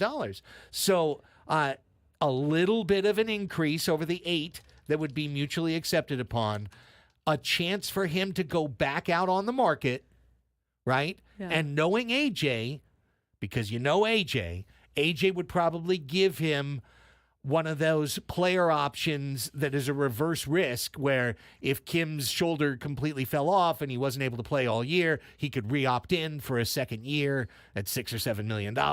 But of course, he's going to turn that down if he's a healthy player and go into the market just like we saw with so many other players the last couple of years. I can see a world where this exists, what Jim Bowden is saying, and he comes back for this pillow contract. But I just can also see a world where he doesn't have to prove it, where this surgery is pretty straightforward, and maybe he's not going to go be the starter, the top of the lineup guy, but he's going to be a starting shortstop and a decently valuable bat, for a team where they're going to take a chance on him. You would have to have a team that obviously would be okay with the fact that this next year he's probably not going to play a whole lot, or he might not be at his best. So Will I be surprised if Ha-Seong Kim comes back to the Padres next year? Yes, I will be. But it's not unheard of. It's not unreasonable to think that. But if he does take a pillow contract for, is it $10 million? Yeah, $10 million. Then you better figure out who's playing shortstop for half your year and maybe going on a year for Ha-Seong Kim that is not going to be great just based on how we've seen guys come back from surgeries. Like, it might be a career year for Ha-Seong Kim, but more often than not, that year back from after the surgery is very streaky. Would it make sense for the Padres to do that? I think you brought up the most important part of that is what the heck is going on at shortstop. I mean, if you do give Xander Bogaerts, the spot for the year, you're not going to push him off it in the middle of the year. You might, but is that the right thing to do? I don't know. For an Annie and Elsten somewhere in the middle of 2025 to discuss along the way. Okay, briefly, here are the free agents that Bowden thought could be fits in San Diego, right? Because we're kind of thinking that the team would not be that involved in the free agent market.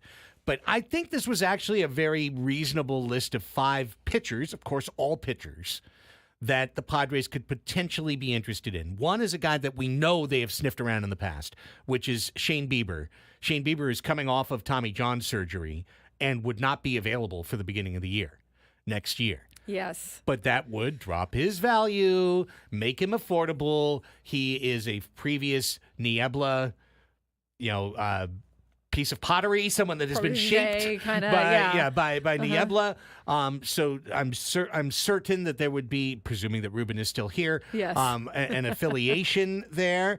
And I could see Bieber as somebody that the Padres could take a chance on. Yeah, the value, like you said, the value could have some upside for any team signing him in terms of coming off of that injury, and the Padres have been known to do that before. We just talked about Garrett Richards the other day, who AJ Preller took and didn't pitch except for the last month of the first year of his 2-year contract because he was coming off of Tommy John. So you'd have 2 guys then dealing with Tommy John on your roster with Joe Musgrove and a returning, rehabbing Shane Bieber. I don't see this one, but I'm not saying it's not a good fit. It could be a good fit. Tomoyuki Sagano is a 34 or 35-year-old Japanese pitcher who is a 2-time Japanese Cy Young Award winner and could be kind of like a Shota Imanaga, a pitcher who's not the top of mind because, of course, everyone, including the Padres, are, pursuing Roki Sasaki if he decides to come out. Sasaki's such a unique case that I'm not even going to talk about him until he makes that decision. Yeah. But Sagano, a guy who would not break the bank coming over from Japan, but also is not going to be, stuff plus darling coming over from Japan. I think it'll depend on if they keep Dylan Cease and Michael King, which I feel like they will, because at this point you don't need Sagano could be a good fit for them, and maybe a more back of the rotation guy, someone that you're taking a chance on. They scout internationally with the best of them over there in Padres land, so they could have their eye on him as someone they could get maybe at a value price and someone who you take a chance on. They are so open to international signings that I would not rule this out at all. Yeah, I would not rule it out. Now, either. Jim Bowden has none at this time in terms of I don't know what he cost, so we don't have a contract prediction in terms of what his money would cost. Oh, so I guess he's free. Yeah, he's free. He's 35. I don't think it's going to be a ton of money. It wouldn't be the same amount as a similarly talented pitcher that has been pitching in the big leagues. Mm-hmm. I would agree. So that we already talked Nicky Martinez. He was on that list. Nate Eovaldi, of course, getting up there, but he's got so many playoff chops. Yeah. Eovaldi, interesting thought. The one that really tickled me, though, Annie, was Matthew Boyd. And I could really see this one for San Diego. I see Boyd over Eovaldi. Yes, because Matthew Boyd, another pitcher who's came off of Tommy John surgery, missed most of this year, had a pillow deal with the Guardians, age 33, but he pitched well at the end of the year, and he pitched well in the playoffs. And Boyd is a guy who had big strikeout numbers back when he was with Detroit. He's always had a very interesting arm that people projected on. He didn't quite have the success to his stuff, but I could see this one for San Diego as kind of the contract prediction is $10 million. Like that's the kind of risk the Padres could take. He's a Boris guy. I think that I can see this one with the Padres as well. It makes me wonder, like, though, how do you look at your rotation? Because will Martin Perez, he didn't pitch at all in the postseason. Will he come back? Right. Is he a lefty that you would utilize in this next year to try to save some money? How much would he cost comparatively? Yes, but I think Boyd could work. Yes. Some interesting names to chew on. Little baseball chat for you in the 11 a.m. hour. Nothing changes even as the summer turns to fall. When we come back, another thing that's never changing, the 12 o'clock sports fix. I mean, the news inside it changes. Here are the new stuff next.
It's 12 o'clock. It's a Friday. The sun's shining. It's America's finest city. And if you've got a job, you don't want to be doing it anymore. Get out of there. Come spend the next 2 hours with us. Annie and Elsten here with you, ushering you into the weekend with a good time vibe on San Diego's #1 sports station, 97.3 The Fan. Annie Halburn, Craig Elsten, Braden Suprenant, all ensconced in our Odyssey studios. We've got 2 more hours of sports talk for you. Gwen and Chris have 4 fresh ones cooked up from 2 to 6. And then Matt Scraby solitarily delivers 6 to 7 p.m. in pitch black darkness. Betwixt and between, we've got your weekend preview. Let's get right to it.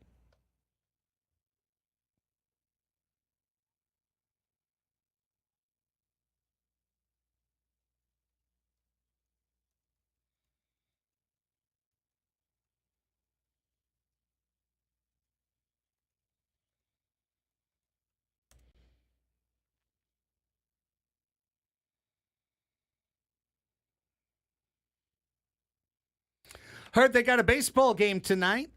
Let's get that story and so much more. Start things off with Annie. Yes, indeed. Game 1 of the World Series between the Dodgers and the Yankees will happen tonight, or is at least expected to, in the Los Angeles Weather traffic. seems to be nice. Yes. I mean, should be okay. Garrett Cole will be starting for the Yankees, Jack Flaherty for the Dodgers. It'll be the team's first World Series showdown in more than 40 years. It's also the first battle between the AL and NL home run leaders since Mickey Mantle and Duke Snider. First pitch, 5:08 p.m. on Fox. And by the way, the World Series rosters are out. Brusdar Graterol and Alex Vesia are on the Dodgers roster. Evan Phillips is not. Whoa. Yeah. Yeah, and this was cleared up yesterday for the record. Dodgers manager Dave Roberts confirmed that Ohtani will not be pitching in this fall classic. So they say. So they say. For the Yankees, Nestor Cortez was added to the Yankees roster, and Trent Grisham is also on the World Series roster. Whoops. The Cincinnati Reds will host a 14-hour visitation for Pete Rose at Great American Ballpark next month. According to a statement from Rose's daughter, the team shared the statement from Fawn Rose on Thursday, thanking the city of Cincinnati and baseball's fans for their support following Rose's death last month. The Reds will also celebrate Rose's career on Pete Rose Day on May 14th. Rose played parts of 19 seasons for his hometown Reds, breaking Ty Cobb's mark of 4,191 hits on September 11th, 1985 at Cincinnati's Riverfront Stadium. And this is my own opinion here. I think it was crap that the teams in the playoffs did not hold a moment of silence for Pete Rose after he passed in the playoffs. I don't know if that was like an MLB mandate or what. Yeah. But like, I get it. You might not like all his things, but I mean, the man was a baseball player that was pretty darn good and broke a ton of records. Just my opinion. Lifetime ban seemingly would end when you died, but I mean, apparently just not. put him up on the board and say we're having a moment of silence for crying out loud. It is what it is. Old friend Taylor Trammell will win in this World Series, regardless of whether the Yankees and Dodgers win. The former first-round pick in the 2016 MLB draft and old friend of the Padres spent 5 games each with both World Series participants this year, which sets him up to receive a World Series ring for his contributions. MLB teams reward players who contributed to their championship runs, no matter how big, think Aaron Judge, or small, think Trammell's 2 plate appearances. Hey. Go Taylor! At least he scored a run for the Yankees. Yes. I think he was like Yes. over for the Dodgers. So he's rooting, and he's still in the Yankee system. So he's rooting for the Yankees, but he wins either way. Here's Braden, who wins either way, whether he gives us NFL, college, or high school right here. We're going with high school and college right now. A lot of good games in the high school football realm with implications on the open division and playoff seeding. Had some games last night. Kearney beat Coronado 40-20. Significant because that puts Kearney into a playoff spot, who is currently on one of the 14 schools on the outside looking in. They currently have the last spot in the Division 5 playoffs if the season ended today. Out in the Imperial County, Holtville over Palo Verde Valley last night, 38-0. Granite Hills wins the Grossmont Hills League by beating Helix last night, 35-21. The Pacific League action, Classical Academy beats Francis Parker 31-21 to take a commanding lead in the Pacific. League. That's a big win for Classical Academy last night against Francis Parker. They're in the driver's seat now to win the Pacific League. And in the Palomar League, San Marcos is going to win the Palomar League as they beat Rancho Bernardo 44-14. Now, that being said, if Del Norte beats San Marcos next week, then you would have a tie atop the leaderboard. So, and most of these leagues are, if you do tie, regardless of head-to-head, it's co-champions, tri-champions. Yeah. They've had tri-champions, so that's how it works out. Put the flag up in the gym. A lot of schools are taking those down now, putting in different ones. All these schools are running out of space for their banners, apparently. That makes sense. Carlsbad at La Costa Canyon tonight should be a good one. 7:00 up at La Costa Canyon High School. That will be a league championship determining game between Carlsbad and LCC. El Camino at Mission Hills, Poway at Torrey Pines. Other big games for you. Christian at San Diego High. This will be for a league championship tonight for the City League at Balboa Stadium. Christian Patriots expected to win 22-17. Should be a close one between the Patriots and the Cavers tonight. Other scores or other games for you. Scripps Ranch Mira Mesa will renew their rivalry tonight. Scripps Ranch trying to improve to a 9-0. They're trying to complete an undefeated season. They have already pretty much wrapped up Eastern League play by beating University City last week. They'll have their rival tonight at Mira Mesa, at the Mecca, as Mira Mesa likes to say. So Scripps Ranch at the Mecca to take on Mira Mesa. West Hills at El Cap.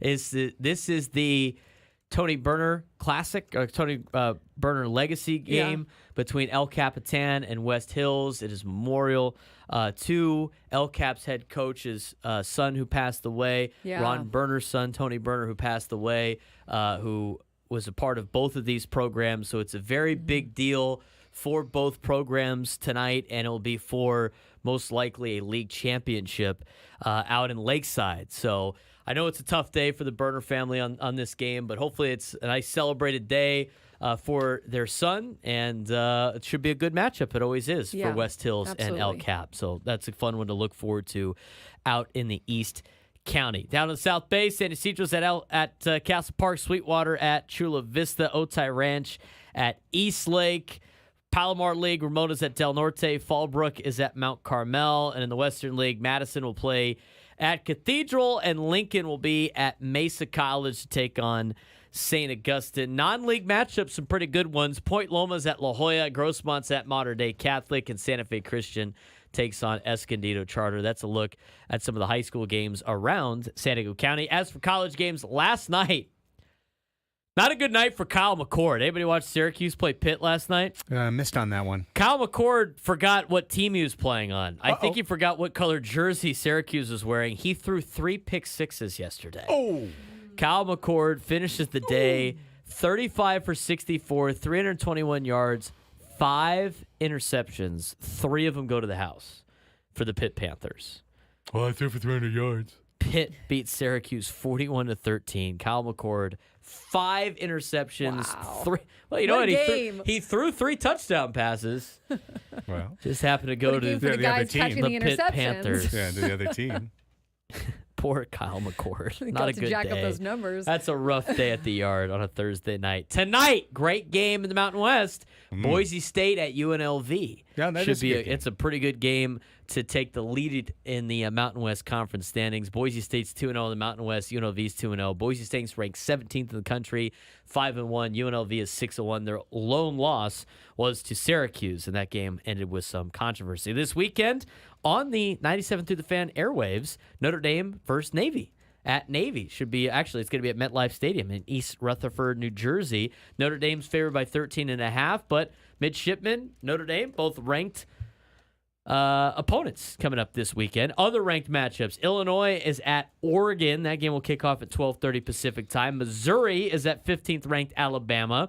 Texas is at 25th ranked Vanderbilt. Penn State will go to Wisconsin. Florida State at Miami. That game might get out of hand. LSU and Texas A&M, 2 ranked opponents dealing it out in College Station. Both atop of the SEC standings at 3-0 and 4-0 respectively.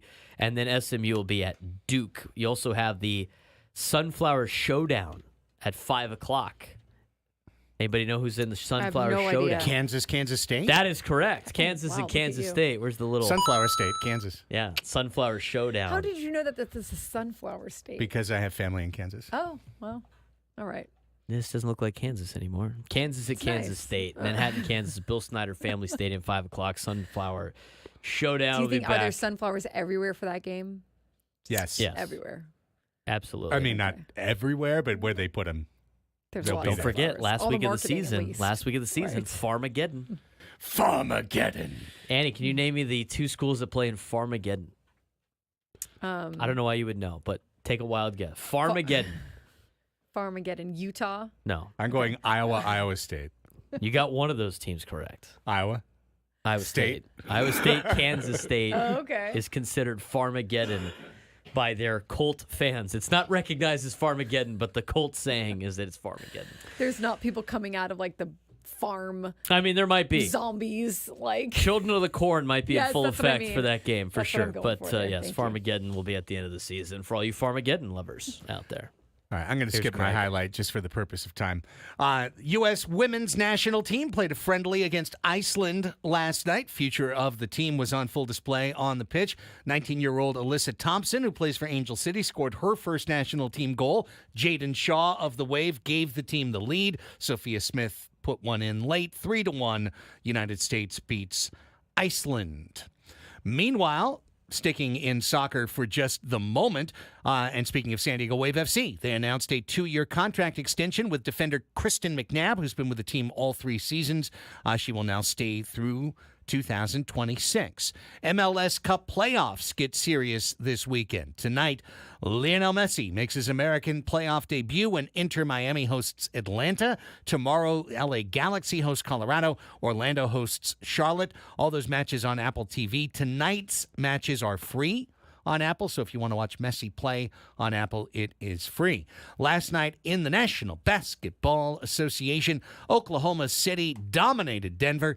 Dallas dazzled with Klay Thompson in the lineup to take down San Antonio. The Celtics eased to 2-0, getting past Washington, and Minnesota held off Sacramento in a thriller. 10 games in the league tonight, including the Lakers hosting Phoenix. We will talk with Yahoo Sports senior writer Vince Goodwill about the NBA in our next segment. Meanwhile, off the court, a former SDSU strength and conditioning coach who has a close relationship with Kawhi Leonard is suing the LA Clippers for what he says was wrongful termination. Randy Shelton worked for the Aztecs while Kawhi was on campus, continued to treat him during his career in San Antonio and Toronto. Shelton alleges in his lawsuit that the Clippers utilized him as a tampering tool to communicate with Kawhi years before they lured him to L.A. in free agency. And then he further alleges that they knowingly sped up Leonard's timeline to return from ACL knee surgery, which, in Shelton's estimation, guaranteed Leonard chronic knee pain. Not for nothing, Leonard has missed the beginning of the Clippers season due to, looks it up, chronic knee pain. Interesting. Oh, The Clippers said they have already investigated these claims and found them without merit. of course they Their did. internal investigation cleared themselves. Of course. The courtroom will eventually decide, unless they settle, which they usually do. 4 games in the NHL tonight, none involving SoCal teams. Last night, the Kings beat the Sharks 3-2. Meanwhile, an original San Diego Gull has earned his bag. Defenseman Shea Theodore has earned a 7-year contract extension with the Las Vegas Golden Knights with an average annual value of $7.425 million per year. Congratulations, Shea, on getting the bag. That's what all of the current San Diego Gulls are dreaming of, a path to the National Hockey League, followed by a big contract extension. The Gulls will be in Canada for the whole week, playing 4 games, including 2 this weekend in British Columbia against the Abbotsford Canucks. San Diego 1-3 so far this season. They will be back home next Saturday. Abbotsford. Abbotsford Canucks. Never got to go to Abbotsford. The Canucks farm team was all the way back in Utica back in those days. Never Utica. went. Never Bummer. went. Lastly, the Major Arena Soccer League is hosting its annual MASL Combine here in North County, San Diego, at the new Front Wave Arena in Oceanside. Players from around the country have paid to come to North County to hope to impress coaches and GMs from around the league. They will have scrimmages and such Saturday and Sunday. The weekend is capped off by a USA versus Mexico exhibition match Sunday at 6 p.m. That match will be put out on Twitch. And myself and Tony Sanchez will do it this Sunday at 6 o'clock. So if you want to get a little taste of not only Front Wave Arena, but of the upcoming MASL season, that'll be Sunday at 6 o'clock. And that's it for me. Back to Braden for presumably the NFL. NFL news, a lot of injury news and notes for you. Washington Commanders quarterback Jaden Daniels was limited in practice Friday after not practicing the previous 2 days, but there's still a chance he plays Sunday versus the Bears. Daniels suffered a rib injury in the first quarter of the Week 7 win over Carolina. Marcus Mariota would start if Daniels can't play when the Commanders host the Bears. Rib injuries are very painful. Very, very painful. Speaking of injuries, Dolphins quarterback Tua Tagovailoa has cleared concussion protocol and will play Sunday against the Cardinals. Coach Mike McDaniel said Friday. Do you want to go back on your picks, or did we go back on your picks, Craig? Do you think they score 60 points? Tua Tagovailoa is playing. Oh, he is playing? No, I still say no. Still say no. Yeah. The Dolphins He's got to make now? it to halftime. That's right. True.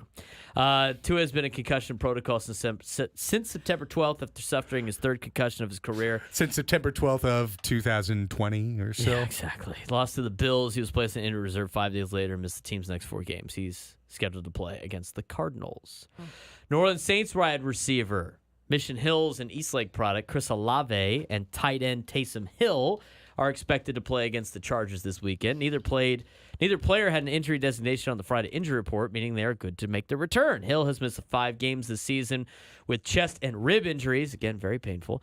Most recently scoring 2 touchdowns in the first half of Week 4 game against the Falcons before exiting with a rib fracture. Ouch. Olave was put in a concussion protocol and missed the Saints' Week 7 game against the Denver Broncos, but both of them are expected to play Sunday against the Chargers. And that's the latest injury updates for you in the football world. And that's it for today's 12 o'clock Sports Fix for October 25th, 2024. We'll take a quick time out, and when we come back, senior writer for Yahoo Sports and the host of the Good Word with Goodwill podcast, Vince Goodwill, will join us. Great Yahoo Sports contributor. He was in Dallas last night watching the Mavericks beat San Antonio. We'll get an NBA opening weekend preview with Vince after this quick time out. Stay right there. Andy and Elsten, San Diego's #1 sports station, 97.3 The Fan.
All right, football fans, listen up. If you need that extra edge for game day, then you need to cash the ticket. Numbers, Angles, the podcast for football junkies. New episodes every Thursday and Friday. Mike Valenti and Jim Costa are breaking down the biggest matchups and finding the best value on the board. Cash the ticket, the podcast to help you bet smarter. Follow it on the free Odyssey app or wherever you get your podcasts. All right, Annie and Elsten back with you. Excited to have on the 97.3 The Fan Hotline, and welcome back to the program.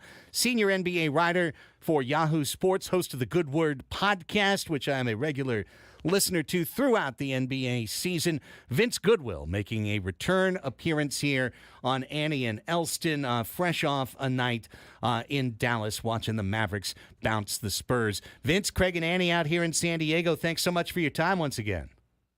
Hey, how you guys doing? Doing great, man. Appreciate you giving us a minute. I saw the posts on social. I saw you right down there in the thick of it last night.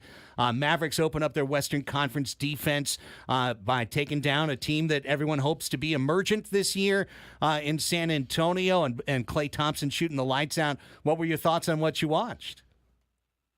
I think it was a reminder, at least, that for all the conversation surrounding all these other Western Conference teams, and that this is a really deep Western Conference, mind you. There's no disrespect to any other contenders, the Oklahoma Cities, the Minnesotas, the Denvers, that the Dallas Mavericks were in the NBA Finals last year, and then they picked up one of the 5 best shooters in the history of the NBA. And just because he's not in his prime doesn't mean that Klay Thompson cannot be really helpful and impactful for this team, if nothing else, in terms of giving Kyrie Irving and Luka Doncic all the space in the world, because they have to be accounted for. So I think it was kind of a reminder in a way, because I went there expecting to see, Victor Wembanyama, season 2 of The Takeover.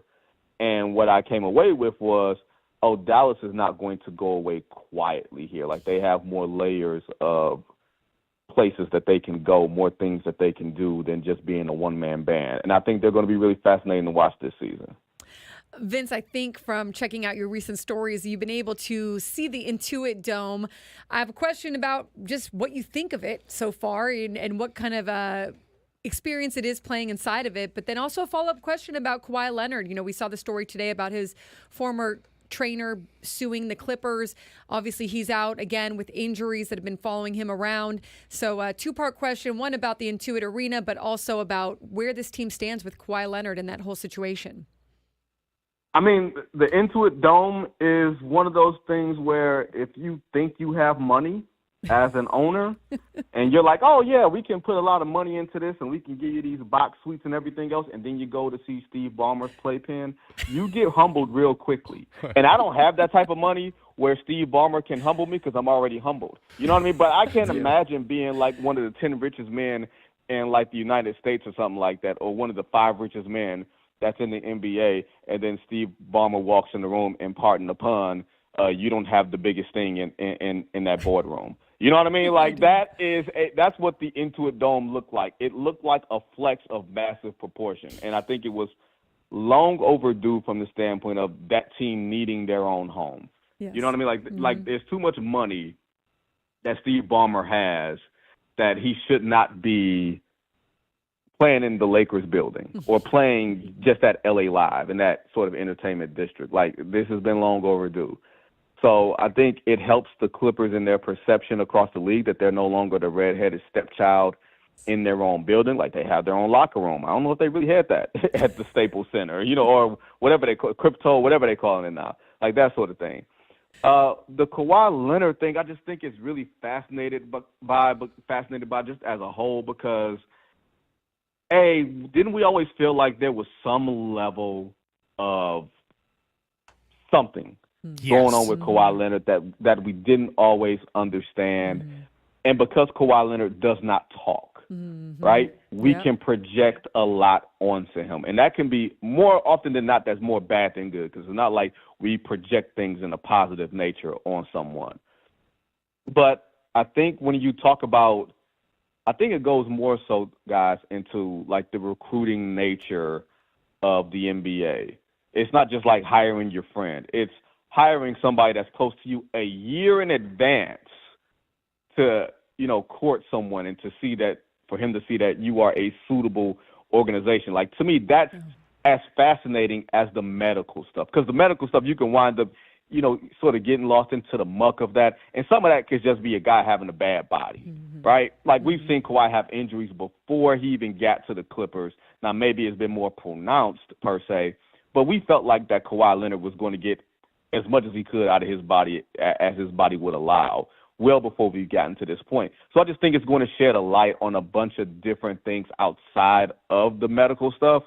But the medical stuff just in general is fascinating. I just think it's a American basketball story, shall we say, in the age of incentives and NIL. It just doesn't feel like NIL when we talk about Kawhi Leonard, because nobody knows what he sounds like. Oh, that's so well said. Yeah, you can tell he's the host of the Good Word podcast. Vince Goodwill joining us from Yahoo here on Annie and Elsten. Yesterday, Vince, I was telling Annie and Braden here about first night bopping around League Pass, right? The joy of having that first night of bopping around League Pass. And I've picked some League Pass teams for this year.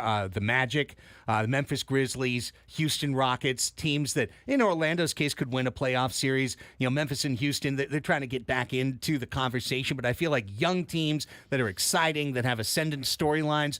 Do you like these picks in terms of some watchable League Pass teams? Yes, I think Orlando is one of those. I think, put it like this: when you're in a basketball market that is not one of the major markets, it takes a lot more for us to believe that you are sustainable, right? Because we're not watching it. Like, the New York Knicks would be on national TV every week because they're the New York Knicks. No matter how bad the team was, we would be subjected to them. And I'm not a person that's necessarily, like, not understanding of that, because I live in Detroit, and for years, not for like dozens and dozens of years, the Detroit Lions were bad, but they took their sorry asses on Thanksgiving every single year, and y'all had to watch them because there was nothing else to watch at 12:30 Eastern time on Thanksgiving Thursday. This year is different, right? So when you translate that to, like, the Orlando Magics of the world and the Memphis Grizzlies coming back, you're like, oh, okay, we expect something a little bit more of you. I don't know if Orlando has the name brand value of, like, a Memphis Grizzlies, but I do think they're going to be a fun team to watch. And if you're looking at something from, like, on a Tuesday night and you don't have anything, not anything else, but it's a Tuesday night, right? And you're just flipping around. Oh, the Orlando Magic are playing. Bet they're going to play fun. They're going to play fast. You're going to get introduced to the Paulo Bancheros of the world. And like, oh, okay, that's one of the new stars. He went to Duke, and he has a little bit of the pedigree in an age where we don't have pedigrees anymore. So I feel like that's a good team in Memphis with Ja Morant is always going to be pretty damn compelling. Vince, maybe you'd understand there was some controversy this week here at our station and even within the show with LeBron and Bronny and the debut of LeBron and Bronny. And I love what you wrote about it, the gray area that exists in that world. What was your take on that moment? And do you believe in J.J. Redick's Lakers? Are you a believer in this team? I mean, if I'm a believer in J.J. Redick's team, I'll answer that question first, because that is the most least controversial question of the two. If I'm to believe in J.J. Redick's Los Angeles Lakers, that means I am completely indicting Darvin Ham as a coach, because this team this year looks no different than last year's team, with the exception of Dawson Connect. All right, cool. Who I think can actually be a somewhat decent player for a rookie, even though he's like 33 years old to be a rookie. You know what I mean? That's one of those super seniors, which I have an old problem with, because I was a super senior in college, right? But yeah, me too, sorry. Yeah, I'm sure a lot of us were. I'm sure I'm not the only person here that was a super senior. Like, don't have me sitting here on this phone like I'm by myself. No, that's cool. But I do, but I do think that you're asking for a lot. Not in J.J. Redick's basketball acumen, because I saw some organization and I saw some direction in terms of them centering Anthony Davis at different points on the floor and running stuff through him in ways that you didn't see them running stuff through him last year.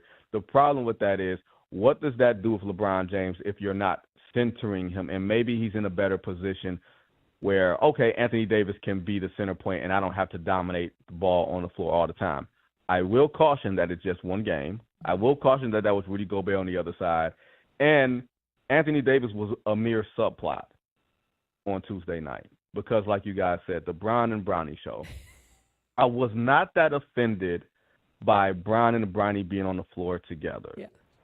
If you're going to be offended by it, if you're going to be turned off, you be turned off by him being selected with the 55th pick. You be turned off by him getting a 4-year guaranteed contract when it is readily apparent that he's not ready to be on the floor with NBA players.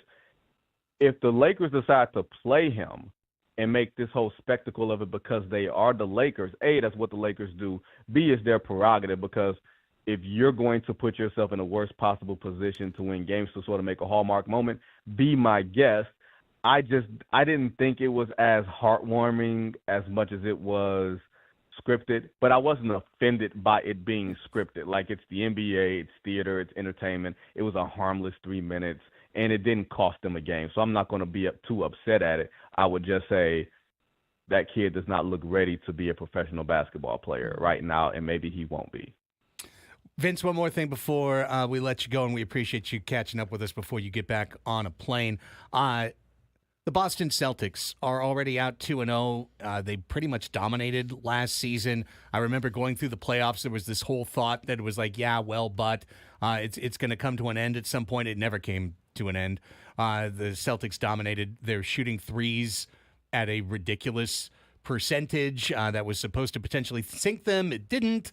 They had a dominant opening game against the Knicks. I don't care. They're going to beat the Wizards every single time. But how good can this Celtics team be? And are we basically just setting up for them against whoever comes out of a massively more difficult West, and then Boston is the rested team for that matchup?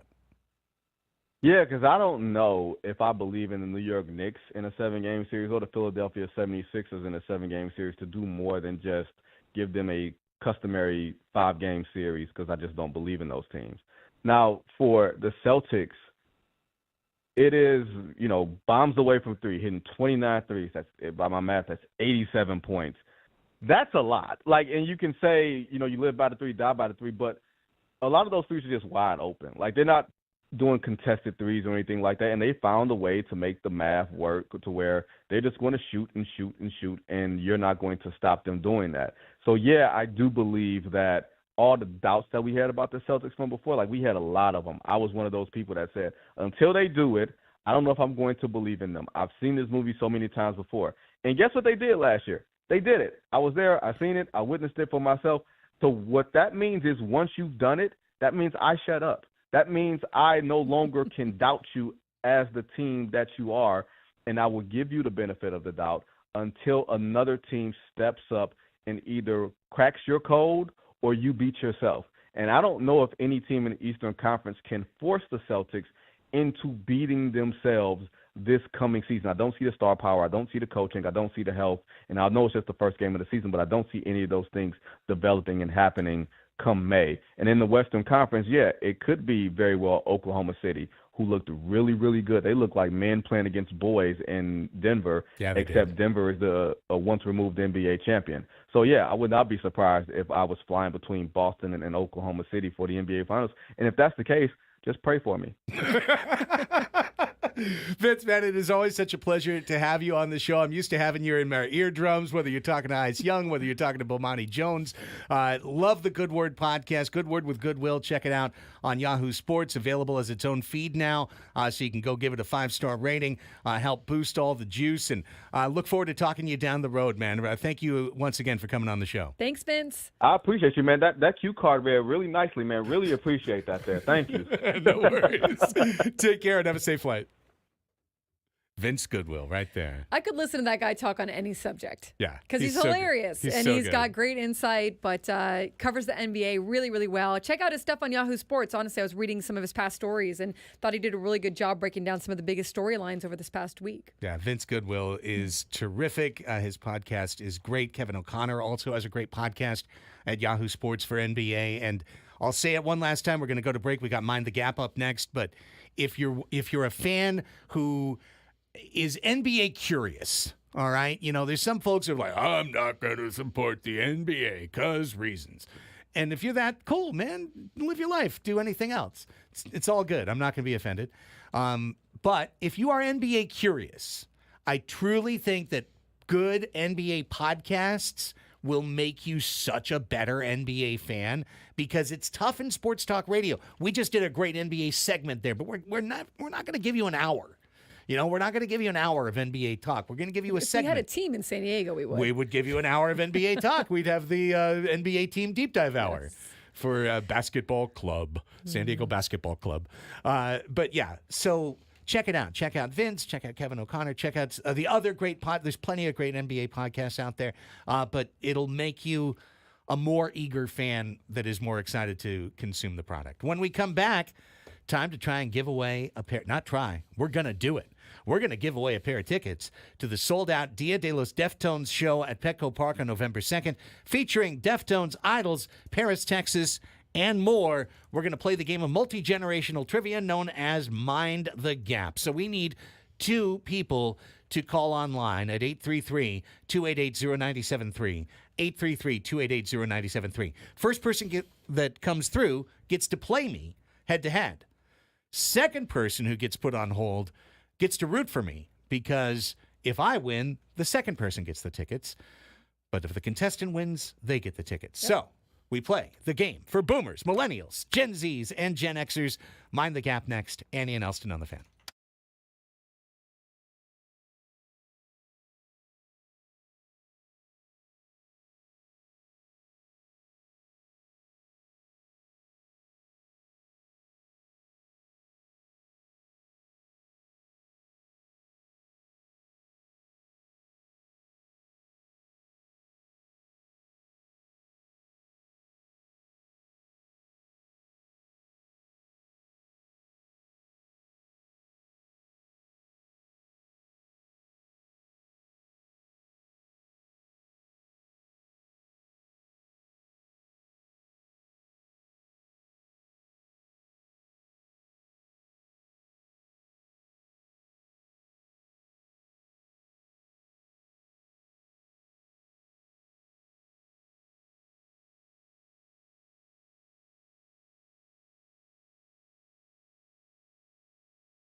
12:45 on a Friday. It's time for a silly game.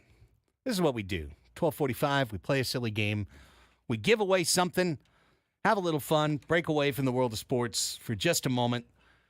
And today it's the game of multi-generational trivia, Mind the Gap, where you need to answer a question aimed at a boomer, a Gen X, a millennial, and a Gen Z. Up for grabs, a pair of tickets to the sold-out Dia de los Deftones at Petco Park on November 2nd, featuring Deftones, Idols, Paris, Texas, and more. I would say for tickets, go too, but it's sold out. It's a good prize. For tickets, go here. Yeah. For tickets, try to win now. First person in to try and win. Today's contestant on Mind the Gap is Cameron in San Marcos. Hello, Cameron. Hey. Welcome to the show. How's it going? It's going great, man. Good. How are you guys doing? Doing super well. It's Friday. We are fired up. Tell us a little bit about yourself before we play the game. I'm a semi-recent San Diego transplant from Northern California, and kind of quickly got onto being more of a Padres fan since the Giants have been terrible. And just love what you guys, the whole broadcasting team brings to baseball. Thanks so much, Cameron. It's great to have you here. And if you can beat me on Mind the Gap, you're going to be going to Dia de los Deftones. I'll be back to explain the game momentarily. But first, let's welcome in our avatar today and my new best friend, Dile Bienvenue, Benoit in Oceanside. Hello, Benoit. How are you? Oh, I'm good, yeah. Bienvenue. I am from Louisiana, so Well, Benoit, all you have to do is just sit there and give me good thoughts. Send the ESP vibes or try to open up my synapses to answer the questions correctly, because if I beat Cameron, you're going to go see Dia de los Deftones. well, all the good vibes. I'll give you all the good voodoo juju that I can sign them up with. All right. Well, stay on hold right there, brother. We're back to Cameron. Cameron, here's how the game works. It's quite simple. Braden Suprenant has 4 different tranches of trivia that you're going to need to navigate. Boomers, Generation X, Millennials, and Gen Z. You're going to go first, and then we're going to alternate going back and forth. You'll pick one of those buckets. Braden will read you a question. If you get it right, boom, you've cleared that category and you move on. If you get it wrong, I have the opportunity to steal as long as I haven't cleared that category myself. You have the same opportunity if I get one wrong. We go back and forth, and the first person to clear all 4 is the winner. The only other thing you need to know is that you do get a built-in advantage. You have a lifeline. You can ask Annie one time for help. You can ask Braden one time for help. They're very good about letting you know when they may actually know the answer to the question. So they could be a little bit of a life buoy for you if you need it. Are you ready to go? Ready. All right, Cameron, you get to go first. So the board is open for you. Boomer, Generation X, Millennial, or Gen Z? Where would you like to go? Let's start with the wheelhouse, and we'll go Gen X. All right, Gen X. Whatever you pick category-wise, we're going to have Craig answer the same type of question. TV and film, pop culture, music, headlines, or slang? TV and film. TV and film. Name the 1980 movie starring Sissy Spacek, for which she received a Best Actress Academy Award for portraying Loretta Lynn's life story. Oh, yeah. I'm going to need an Annie lifeline. You're in luck on this one because my mom likes this movie or watched this movie or whatever. I think it's right. It's the coal miner's daughter. That is correct. Yes. That is correct. Coal miner's daughter. And I had that one on I knew lock, you did. Benoit. I had that one. I would only know that because my mom, growing up, we heard about that movie. Yes. Same for me. Yes. My parents watched Coal Miner's Daughter. That's right. I don't think I watched it, but I heard all about it. I I never might watched have it been either. in the back seat at a drive-through when we watched it. Shout out Santee Drive-In. Yeah. Not or there in this anymore, I case, don't Long think. Beach Drive-In. Long But Beach, yes. right. All right, over to me. And just to play it safe, I'll take Gen X. See if we All can just right. clear it off the board. You will get the exact same question that he asked for TV and film. In Disney's The Little Mermaid, how many thingamabobs did Ariel have? I need Annie's lifeline. I would have. I mean, how would What? you know this? How many thingamabobs? That's what it says. How many thingamabobs Oh, did she have? wait. You got to think of the song. Yeah, you want thingamabobs? I've got 20. Oh, 20. 20. There it is, Yes. 20. We've both used our anti-lifeline, Benoit. As it Okay. turns out, I'm the tapped millennial over here had all the Gen X questions on That's this. right. Back to you. You've got Boomer, Millennial, or Gen Z. Part of your world. Boomer. Boomer. Okay, Want to Boomer. stick with the TV and film, or you want to mix it up? What are the other options? That would be pop culture, music, headlines, or slang. Music. Music. Which English glam rocker had a flashy alter ego named Ziggy Stardust? That would be David Bowie. Yes, David it Bowie would. is correct. Yes, it would. Very good, Cameron. You're halfway to Dio De Los Deftones. All right. I'll go Boomer as well. Just try and chase him. Chase All him right. down the lane. You get music. This easygoing, cardigan-wearing singer charted over 100 singles over his 7-decade career and helped pioneer television variety shows in the 1950s. Oh, my gosh. Is this Lawrence Welk? No. Yeah. That'd be Perry Oh. Como. Perry Como. That's a good Good old call. Perry. Good call. Well, you couldn't steal because you had already cleared it, but now you are ahead, Cameron. You are ahead All right. 2-1, and you've got half the board left. Millennial or Gen Z? Which way do you want to go? Let's go Gen Z slang. Gen Z slang. I love it. DJ Khalid posted this 2016 phrase with, quote, alerts, information he believed vital to achieving success in life. Is it Major Bag Alert? Oh, you're so close. I knew it too. I knew I it know. too. Oh, Braden has. I'm not gonna cheat like that. Okay. And I don't know the answer. I was gonna say you played yourself. Major key. Major key alert. Major key alert. Oh man. Well, And another one. Another one. But major key was Major his, key like- alert. all right. yeah. Let me try millennial. Yeah, major key alert. All right. Millennial time. Slang. Pharrell made this word famous, or Pharrell? Pharrell? Pharrell. Pharrell made this word famous. It meant someone was being inauthentic, especially trying to impress others by putting up false facade. Huh. How did I think I played myself. Sketch. Sus. I'll go sus. That'd be frontin'. Damn. Frontin'. I should have known. Frontin'. You be frontin'. Cameron, we have stalled here with 3 consecutive incorrect answers. Millennial or Gen Z, where would you like to go? Gen Z. All right. What do you want to go with? Um, Let's go slang. All well, right. wait, What Guardians of the Galaxy actor do was it. famous for saying, I am Groot? The actor that played this particular What character. actor played Groot? What Guardians of the Galaxy actor was famous for saying, I am Groot? Is it Vin Diesel? Vin It is Vin Diesel Diesel. is Ooh, correct. good job. It Vin is Vin Diesel Diesel. is Groot. And I knew that one, so a steal was coming. All right, my back's against the wall. It's 3-1. I'll try millennial because if I lose, he can steal. All right, millennial. What do you want to go with? Slang again? Sure. Name the movie. I'm scared to close my eyes. I'm scared to open them. We're going to die out here. I'm scared. Halloweenish. Sounds like it. I'm scared to close my eyes. I'm scared to open them. We're going to die out here. Die out here. That feels like the key. Die out I here. have no clue. Scream. I don't know. Scream. Nope. Cameron, if you know it, you can win. Is it that Sandra Bullock Bird Box, maybe? That's too new. That's way too new. Oh. That would be the Blair Witch Project. Ooh. Oh. I Captured needed the something nation. about a That's steady a scary cam. movie. Yep. I needed something about a steady cam to All right, remember what do we that. got? All right, it's Cameron for Millennial for the win. All right, which particular category would you like?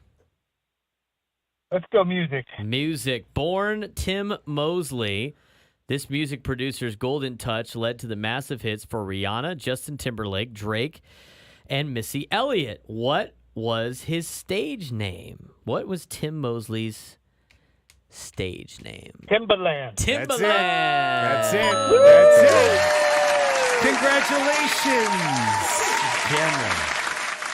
You're going to Dia de los Deftones. You played an outstanding game, sir. Both Good job, entertaining Cameron. and smart. Stay right there, Benoit. So sorry. Thank you, guys.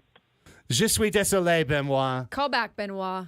because I did not win for you this time. Je suis désolé. Très désolé. When we come back, fourth and final. That means I'm sorry. I'm just singing, but who cares? No big deal. I want more. We are going to hit reset. I want more Annie and I Elsten. want to be And it's right after where this. the people are. On the Fan.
Welcome back, everybody. Final hour of the show, final hour of our work week. Heading into the weekend, feeling good. Beautiful, beautiful weekend coming up here in San Diego. Annie and Elsten with you, your midday hang on San Diego's #1 sports station, 97.3 The Fan.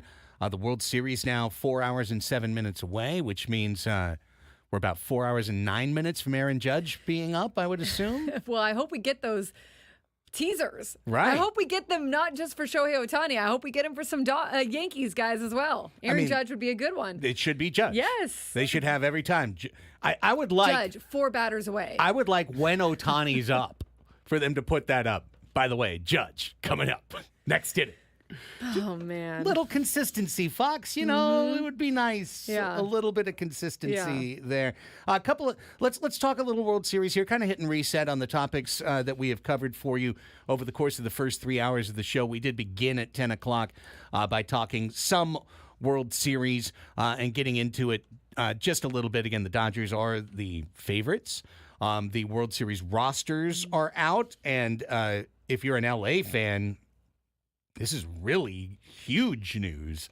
As huge as it could be at this point, other than Clayton Kershaw walking through that door or something like that, is the fact that Alex Vesia, who, if you look at the numbers, if you look at the hierarchy of the bullpen, I will very strongly argue that Alex Vesia is at least the second most important reliever on the LA Dodgers. He's got massive numbers, and he is in there against all the top lefties. Yeah, and the question is, what you alluded to earlier in the show, right? How much does he have left? What's that arm really feel like? Big moment, lots of pressure, lots of adrenaline. How much can they depend on him? But to even have him on the roster means that they feel like he can give them something to take up that spot in the most valuable game of the year, the most valuable series. So, it's going to be a big one. Brusdar Graterol, also on the LA roster. And that one surprises me because Graterol basically is usually healthy for like 12 pitches, and then his arm falls off. And they left Evan Phillips off the roster, who's been quite good for them and is really, really strong against right-handed hitters. He's one of the guys I had circled in the LA bullpen in terms of when Judge and Stanton are batting back-to-back, who are the relievers that LA is going to look at in those key moments. And I had Phillips near the top of that list. Now Graterol takes his place. I'm seeing, and I just did just a quick search because the roster just came out a few hours ago, that he has an arm injury, Evan Phillips. So suffered an arm injury in the Dodgers Game 6 clincher against the Mets. Ruh-roh. So, I mean, yeah, because you got to think, like, right, why would you keep him off, right? Like, and take your chances on an arm that you're hoping would be healthy, but you're not entirely sure. So looks like maybe that's the reason why, or that is the reason why is what they're saying. But yeah, it's going to be, you wonder, right, if this is either going to come back and the Dodgers at the end are going to be like, oh my God, it all worked out, or if this is really going to come back to haunt them. The World Series umpires were announced yesterday. Yeah. So, there's a couple of different Twitter bots, right, that work on umpire evaluations. There's scorecards, there's umpire auditor. Umpire auditor compiles a statistical ranking based on accuracy, ball strike accuracy and safe out accuracy of all 90 umpires in the big leagues.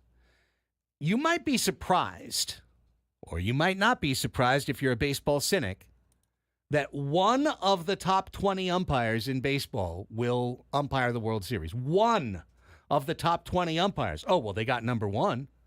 No, they got number 18. That's the highest ranked ump that's in the World Series. Tonight, Carlos Torres has the plate, ranked 32nd out of 90. Game 2 goes to Andy Fletcher, who was ranked as the 17th worst ball strike umpire in baseball this year. He's got the plate game 2. Mark Carlson, 49th best, below average, game 3. Old enemy Doug Eddings, 60th ranked, bottom 3rd in the league. He gets game 4. Old Mark Ripperger, number 18, he's your high-ranked guy.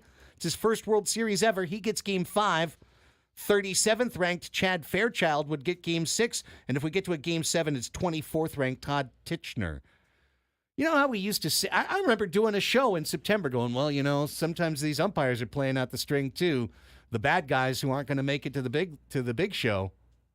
I have no idea how the umpires pick these guys. I wonder if it's based, because it's such a tight Politics. union, if it's based on like some seniority or some kind of, experience level.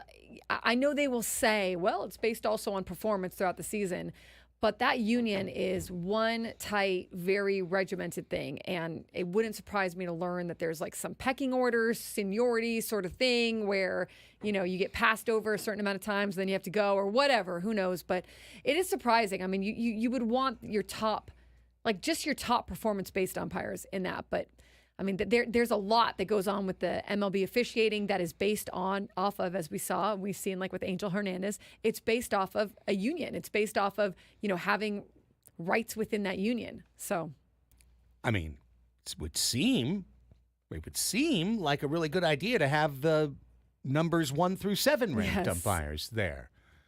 Seemed like that'd be a really cool reward for being the best all year, would be the opportunity to umpire the World Series. you definitely don't want a World Series game, and I know they'll all rotate behind the plate.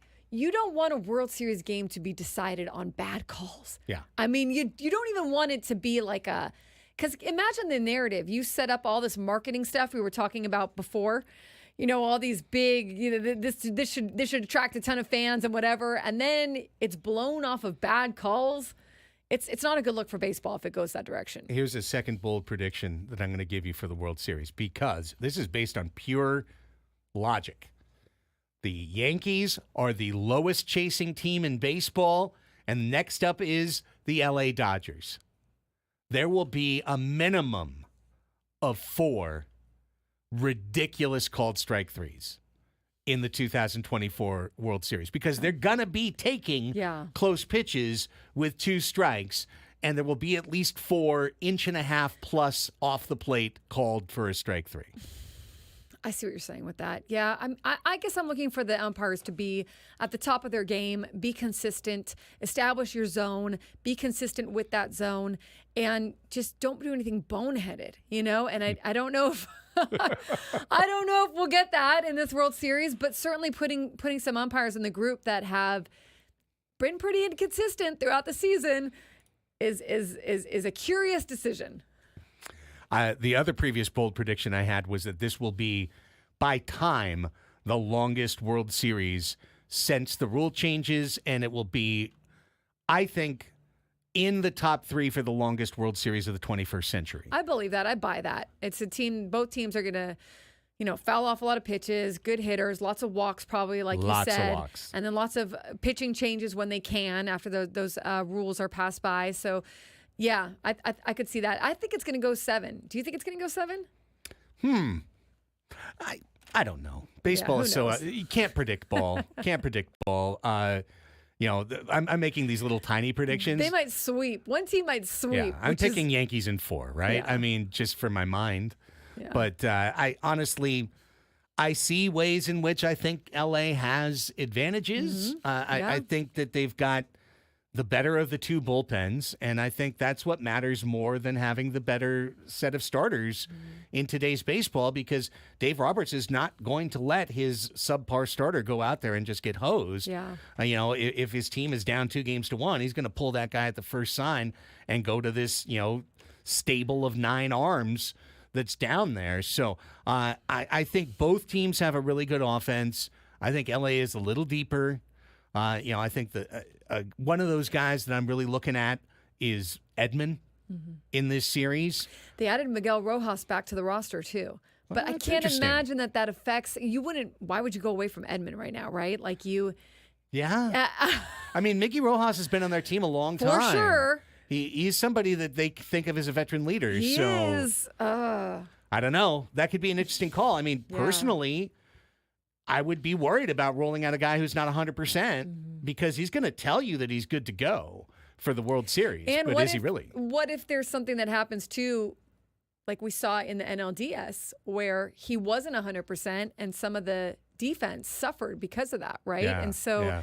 like you always have said, in terms of the DH, they're not moving their DH, right? So it's a gamble, right? If we were talking about bad calls or base running blunders, but the exact same thing, you could have an error, right? You could have a even not even an error, but just a play, taking a second or two longer, yeah. So A non-play. right, Yeah. a non-play, exactly. So some of those things I think would have to be in your mind of how that might affect things. But Rojas is a veteran. He's gotten them, been a part of that team, gotten them to this point.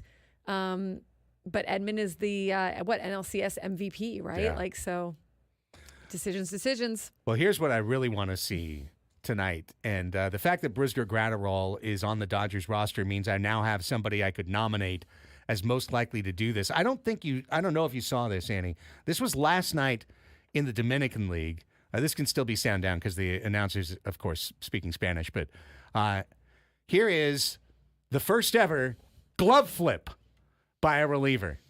Reliever punches at the dude. Wait, I need to strikes see it him again. out. Okay. Flips his glove. Oh, are you going to flip your bat on me when you hit a homer? The reliever flipped his glove. Thanks, Braden. Oh, he does. He flips his glove. Just flips his glove. And then he I'm waves all bye-bye. for Watch. it. And then he waves bye-bye. Batter doesn't like that. The batter doesn't, and in the Dominican League, you can play up, right? Like you can show off. I am all for it. Listen, why should the batter get to have all the fun? Let the pitcher throw his glove. Glove flip. Flip his glove, not throw it. Glove flip. The reason why pitchers won't do that is because they're like, the next time I get out there, I'm going to be humbled so hard, Right. that they're like, they would be afraid to do that for the most part. They know how baseball works. If you're watching the video, it cleared the benches, it That's cleared hilarious. the bullpens. The hitter didn't drop the bat. He's walking around with the bat in his hand. And it was 6-1, right? Was that the score? 6-1. 6-1. Got him on a slider down low. And then he waves bye-bye with both hands. He's like, bye-bye. Get out of here. That is pretty Bye-bye. funny. Oh, so good. He's like, what? Why are you going to do Yeah. it that? Why are you going to be that way? Baseball players crack me up. They They're do so me soft. too. It's just like I'm gonna celebrate, but nobody else is allowed to celebrate. That is baseball's description of like who's allowed to have fun. Yeah. It's just me. Policing I'm allowed it, to have right. fun, and nobody else is allowed to have fun, and everybody has that same mentality. Oh, I can have fun, and I am going to show you up, but you better not show me up, otherwise we have a problem. And that's why you have the policing of itself. Yeah. Don't throw at anybody anymore. I mean, this is what you're going to get. You're going to get all these fights all the time from, God forbid you show me up. I'm only allowed to show you up. You can't show me up. That's not fair. Baseball players kill me, man. Glove It's so flip. funny. And then there's the policing of the outside perspective too, of like, well, did he flip it too hard? Did he flip it too high? What does this mean? Oh, it's so good. So it's hilarious. It So really good. is. Unreal. Yeah. I mean, I would have respected it more if Flaherty, after punching out Manny, glove flip, bye-bye, two hands, bye-bye-bye, just like that. Like, okay, all right. Hilarious. If you're gonna talk your talk, Yeah. go toward him. Do it. Go toward him. I can't wait for travel ball Yeah. kids to start doing that. Glove Oh flip. yeah. You know was it's really gonna kinda happen. Travel cool. ball kids have their oven mitts. They have their They copy everything the pros do. Someone is going to glove flip They're at going to some glove flip, point, and right? then there's going to be kids getting into a fight. Then you and glove then their flip and you parents are going to catch get into a it. fight. You glove flip and you catch it behind your back. Now you're the Savannah glove Bananas. flip and you catch it on your heel. I mean, you've got so many variations of the glove Yes. flip that you could do. So much gloating. Let's go. Glove flip. I would just want one. One glove now flip. I want one during the World Series Yeah. now. World Series Yeah. glove flip. Whiff Otani. Nasty Nestor whiffs Otani. Glove flip. I want the World Series now to be like the outside. If you did it all NLDS and whatever, like who's celebrating too hard, who's too not humble Oh, enough. imagine MLB Network Did the next Juan day. Soto shuffle too low? Did he shake his butt too hard? I want all of that. If the Yankees are up 2-0, is Dave Roberts going to recruit Ken Rosenthal for a Juan Soto piece about about his behavior?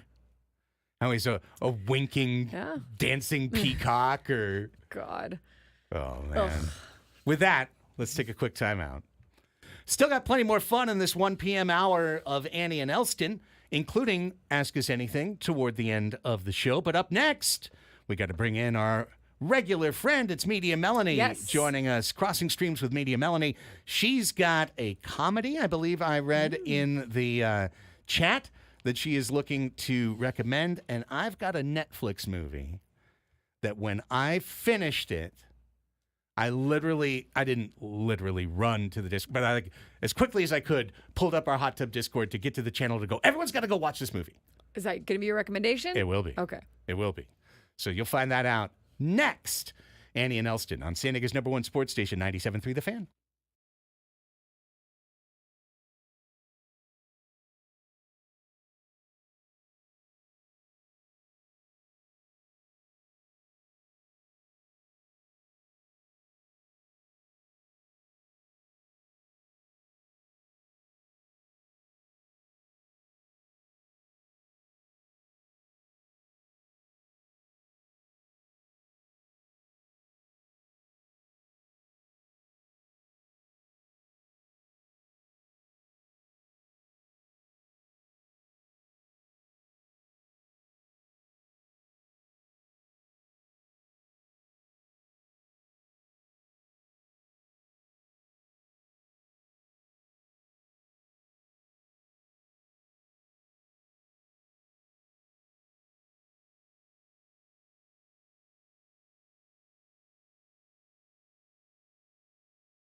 Did you know you can listen to 97.3 The Fan with your smart speaker? Ask your device to play 97.3 The Fan, and it'll happen. Annie and Elsten back with you. 1:22 is the time. Let's head out to our 97.3 The Fan hotline and welcome in our friend Media Melanie, who joins us every Friday in this segment for our Crossing Streams segment, where we get into some streaming television recommendations for you that you can take into the weekend when you're not watching World Series baseball or college football or the NFL or the NBA or the NHL or anything in between. Melanie, how are you? I am great and so happy. It is Friday, Craig. Looking forward to a great weekend ahead here. And me as well. Melanie, we got great weather. I don't know if you're on the travel ball circuit once again, but hopefully you won't be freezing yourself out there. Yes, got a little travel ball, and then I'm stage managing the San Diego State football game tomorrow, so that will be fun. Awesome. That's awesome, Melanie. Okay, well, you got a busy weekend then for yourself, but there's always time for folks in our audience to dip away from sports for a minute and maybe find some streaming television recommendations that, whether they do it this weekend or whether it's a couple weeks down the road, you can add a little value to their lives. So, Media Melanie, what's your pick this week? Well, Craig, first of all, before I get into that, I wanted to say thank you for putting The Summit on my radar with your pick last week. I think it is a solid reality show, and it's now on my weekly watch list. So thank you for that. That's tall, dark, and handsome. I didn't lie about the host, right? Oh, so tall, dark, and handsome. Great on the eyes, Craig. Great on the eyes. No complaints here. It's got that growl, too. Hey, welcome to New Zealand. Now you've got to pick somebody to steal the money. Anyways, with that. Yes. But my pick for this week is a pretty wild ride. It's called Based on a True Story, and it is an outrageously hilarious series on Peacock. Have you watched this one yet, Craig? No. Tell me about this. All right. Well, it's got one season under its belt so far. It stars Kaylee Cuoco, who stars as a realtor named Ava, alongside her TV spouse, Nathan, who is a former tennis pro played by Chris Messina. I love her. And the storyline, yes, oh my goodness, she is so funny, from The Big Bang Theory to Flight Attendant. Mm-hmm. I mean, she's great in everything she's in. And this is no exception. The storyline does a great... Oh, goodness, my dogs are barking. Oh, my goodness, I'm so sorry about that. Can't hear it. Don't worry. You're safe. Okay, good. Okay. I'm surprised it hasn't happened sooner, if I'm being honest. But the storyline does a great job combining podcasting, dark comedy, and true crime. The premise focuses on Cuoco and her husband playing a fairly normal LA couple who live regular lives until they stumble upon a weird and perfect opportunity to partner with an unlikely person for a true crime podcast. They begin covering the West Side Ripper killings in LA, but as they dive deeper into the world of crime stories, things take a very chaotic turn. And the show is easy to watch. It's packed with sharp writing, witty banter, and this hilarious duo navigates a web of twists and turns that keep you laughing and guessing. And it does look at society's fascination with true crime and keeps you very entertained with its clever plots and quirky characters. And guess what, Craig? Based on a True Story is coming back to Peacock on November 21st for a second season. It will drop 8 episodes all at once. So give this first season a binge, mark your calendars, and in the second season, the couple has a baby. So whole new twist there. And if you're into shows like Only Murders in the Building or Truth Be Told, this could be a good fit for you. And it's executive produced by Jason Bateman, who, as we all know, is very talented. So give this one a try. Based on a True Story. First season comedy streaming on Peacock. Second season coming out next month. So a perfect time to get in if you like it, get caught up, and then roll right into season number 2. Love it, Media Melanie. Good stuff. Okay. Thank you. I've got for you a movie that actually, when we had Brian Grubb on, he had mentioned it, and I kind of just filed it in the back of my head. And then the other day, somebody else talked about Rebel Ridge. And I went, you know what? I'm going to the gym. I don't need to throw on whatever random-ass game was on. I'll throw on the start of Rebel Ridge. And it was so good that when I got home, I had to keep watching.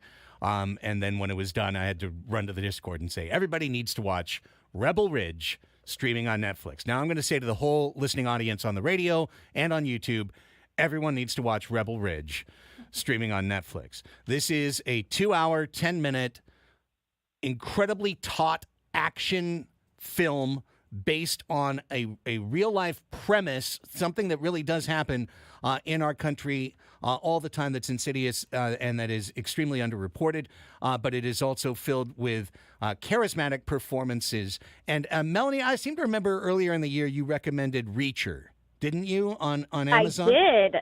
Yes, I did. Okay. If I was going to elevator pitch Rebel Ridge, I would say it's an African-American Reacher. Okay? Oh, okay. We meet Terry. Terry Richmond will be the first frame you see in the film as he's riding his bike. He's just riding his bike. He's riding his bike listening to music. And the music is up loud in his earphones. And as he's riding, then the camera slowly pans backwards as you're tight on his face as he's riding his bike to see there's a cop car behind him. Okay? But he can't, and the cop car's got its lights on, but he doesn't see him, can't hear anything. He's got his headphones on. Next thing you know, here comes the cop to knock him off his bike, to literally ram him off the road, and then proceed to search him, find that he's got a good amount of cash on him, and take it by a process known as civic asset forfeiture, which is a real thing that happens in our country all the time. You can get pulled over, have your car searched, and an officer can decide that they believe, and all they have to have is a belief, that that money might be gained illegally, and they can just take it and force you to prove it in a court of law. Otherwise, they just keep the money. That's a real thing. That is the backbone of this story. Terry gets robbed. Terry has appeared in a small town that's not his own. There's a completely corrupt police department led by corrupt police chief Don Johnson, who is so good in his evil tobacco spitting role, right? And Terry is a honorably retired Marine who was there to help his brother to bail out his cousin, to bail his cousin out of jail. That's what the money was. The cash was to bail out his cousin and for them to buy a truck. And instead, the money's been taken. Now he's trying to get his cousin bailed out. He's trying to regain money. Everything in this small town is working against him. But Terry is a very intelligent, very skilled individual. And I'm not going to spoil where his skills lie, because it's a very, very entertaining mid-movie twist when it is revealed. It is something that takes it into a whole new direction out of nowhere, and it's set up really, really well. A revenge-ish tale ensues. It's really intelligently done. It's very, very exciting, thrilling, in fact. And I will further say that the movie is written and directed by Jeremy Saulnier. I have now seen 3 Jeremy Saulnier movies. I have been so impressed with all 3 of these movies, all of which work in the areas of action, tension, suspense. Blue Ruin, Green Room, which had Patrick Stewart in it, playing a Nazi, which was incredible. And this Rebel Ridge, which is available right now on Netflix. You can go find it, snap it, watch it this weekend. It's so good. It's very straightforward. It's not going to give you all this exposition and all, there's a couple MacGuffins in the middle. We're going to have a first act, third act, big set piece, but it's great. It's great. And the star, Aaron Pierre, who plays Terry, I am telling you, he is going to be making $40 million a year on Marvel movies coming up. He commands the screen. He is he's very, very handsome, piercing eyes, but also very physical. He can handle physical work in the film. Rebel Ridge is great. Oh, well, you sold me, Craig, and I see James Cromwell is in that as well, yes, who I am a big fan of. So I'm going to add this one to my watch list, too. Thank you. Yeah, you got to watch it. It's so good. Rebel Ridge, I was blown away. I love movies. I'm sure you've experienced this. Movies where you don't really know much. You just heard, yes, it's good. Go see it. Yeah. You know what I mean? And then I walk in. Yeah. I didn't know. When I heard Rebel Ridge, I thought, oh, well, that could be a war movie, right? They're taking Rebel Ridge or something, you know? Yeah. That's not what it is. It is an individualized story set in a small southern town. Looks like it has a really good cast. It's incredible cast, and it's fast. It's 2 hours, 2 hours and 6 minutes to the credits, and I'm gonna watch it too. It's going to crackle. I can't wait to hear your review. All right, Media Melanie, tell everybody where they can follow you all week long and everything that you do. Yes, you can follow me at Media Melanie on the socials and subscribe to my YouTube channel at MediaMelanieTV.com. Great recommendation from her too. Absolutely. Sounds like a good one. Yeah. Based on a true story Thank you. on Peacock from Melanie, Rebel Ridge on Netflix from me. Check it out, and we'll chat with you next Friday, Melanie. Sounds good. Talk to you then. Media Melanie. Always appreciate her contribution to the program. Okay, final time out. When we come back, time to ask us anything. We're going to open up the phone lines. 833-288-0973 is our number. 833-288-0973. Give us a ring. We do have one other funny video clip that if we need, we can play. Charles Barkley, who he play for? By the way, I would have done just about as badly as he did on that particular quiz. But we've got that. We got plenty of fun stuff lined up. And then, of course, Gwen and Chris coming up at 2. But give us a call during this break, and we'll put you on the air. All you got to do is come preloaded with a question at 833-288-0973. Annie and Elsten, San Diego's #1 sports station, 97.3 The Fan.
2nd at Gallagher Square in Petco Park, featuring Justin Moore, Nate Smith, and Warren Zeiners. Tickets are on sale now at KSON.com. Go get them before they run out. KSON Country Fest, March 22nd. That's coming up next year. Oh, wow. Yes. March 22nd. We are going to be we're in in 2025 October. then. Yes. Yes. This being October, that will be March. And here we are, final segment of the program. It's been a real fun Friday night, fun Friday afternoon show, I should say, challenging week of sports talk radio. But, we're getting our off-season rhythm now, getting into the off-season rhythm, getting into the what are we going to do? What are we going to chat about? We can't just spend every single day talking about the Padres batting average and which left-handed reliever is succeeding best. Now we do that in review. We talk about which left-handed reliever did best and project ahead. But we thank you, all of you, for being a part of the program, for listening. However you listen, whether you're listening to us on podcast, whether you are a regular viewer of the YouTube chat, or whether you happen to be somebody that's in the car in the middle of the day, somebody who drives for a living, somebody who commutes in the middle, somebody who has a lunch hour tour, and always takes in a few minutes of Annie and Elsten. Definitely appreciate each and every one of you for helping us build an audience over the course of the last 10 months. Absolutely. I second that. Thank you all for being here every day, day in and day out. With that, we'll open up the lines to you at 833-288-0973 to wrap the show. 833-288-0973. Let's hit the bumper.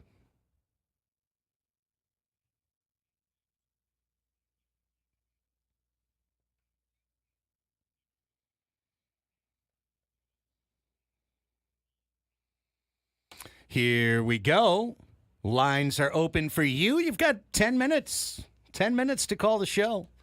833-288-0973. We'll take calls for the next 12 minutes. We'll do it. I'm not threatening you. I'm promising. If you call, we'll take your call. 833-288-0973. Here's Johnny in Forest Ranch. Always has great questions for us. Hi, Johnny. Ask us anything. Hello, happy Friday to my 3 favorite sports personalities. Happy Friday, Johnny. Back at you.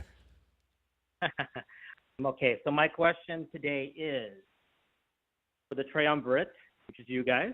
That would be the three of us. Should MLS and NWSL just follow the European style of competition and make the league season basically the championship, and then have an in-season domestic cup, and then have the Super Cup as the third trophy? What do you think about that? You're going to be way more well-versed, but I will say I saw an article about this, that MLS was looking at changing its season to, I'm not Winter sure if to it's spring? Yes. Yeah. So is that the same thing Johnny's asking here? It's similar. Okay. What Johnny's asking more directly is, don't make me put words in your mouth, Johnny. You're kind of suggesting ending the playoffs, not having the MLS Yes, Cup. scrapping it. Yeah. Yes, scrapping playoffs. The reason that won't happen is because we're in the United States. And in the United States, they just believe that if there's not a playoff, then it's not a real season. And that's why I believe that will not happen. What's a shame is that what you described as the setup, kind of that already existed, but it's somewhat under attack. And I'm referring to the Lamar Hunt U.S. Open Cup. The U.S. Open Cup, Annie, is an open competition, or it has been an open competition, where not only MLS teams are in it, but also USL Championship teams, USL League Two teams, all the way down to teams like Albion here in San Diego, semi-professional, can enter the U.S. Open Cup, and they all are in a giant bracket, and in the end it played down to one winner, usually be 2 MLS teams playing for one winner. The MLS has backed away from the U.S. Open Cup. They didn't want to be full participants. They wanted to have more control over it, and so they're walking away from that. But that is the equivalent to what Johnny's looking for from European, which is in England, for example, the FA Cup. FA Cup is an open competition between all the levels of British soccer. Mm-hmm. So a Premier League team could face a 4th division team, later in the tournament if they won their way through.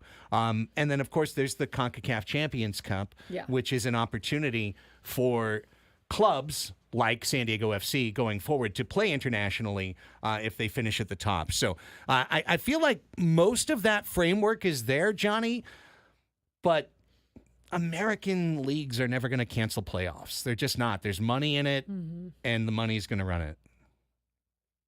And there's my answer. Okay. Thanks, Johnny. Thank you, Johnny. Great stuff as always, man. Appreciate the kind words as well. Here is the man that I unfortunately could not deliver tickets to. So sorry, Benoit. So sorry. It's fine. Don't worry. I'm just glad to be part of the show. But so my question, I know I'm always obsessed with championship rings. I just think, either like just how pretty they are, but mainly the biggest thing is how outrageous they are getting. Yes. And the Boston Celtics have now got their ring. And it's just, you see them on average person's hand, and they're almost bigger than their palm. What is y'all's opinion on the direction that these rings are going? They're getting so big now, you might as well just make them, everyone gets an individual trophy at this point, less a ring. Yes. Annie, I defer to you. You almost need like a ring that you can wear out in the public or to your events, and then a ring that you just keep at home in a huge case, because yes, they are out of control. I like them. I think if you're going to win a championship, you do you. And at this point, they all open up and something pops out of the middle, and there's, diamonds everywhere, and they all have all these symbols everywhere. I will say though, I remember covering a lot of NFL events, and some of the guys who had won Super Bowls from 10, 20 years ago would show up at these events, and their rings were classically cool. Because they didn't look like, you know what I mean? They were just like, they were blingy enough, and they just looked nice, and they weren't 5 times the size of this person's finger. They were like 2 times the size, So, but hey, this is the world we live in. Everything gets bigger, right? The one thing I do really laugh about, Benoit, is, and I'm actually watching an Instagram video that shows, and indeed you can flip the top on the Celtics championship ring, and you see, and you see the banner inside the ring. But I remember, which was it? I think the Nationals, some of the Braves one, lights up when. Oh yeah. Oh yeah, the Brave one had a battery. It lights up, and I even remember when the Toronto Raptors did it. You take the top off, and it was a pendant you could wear as a necklace. What is happening? When does the battery run out? How do you change it? Right. Just come on. Yes. Could you imagine going into the jewelry shop? Clunk.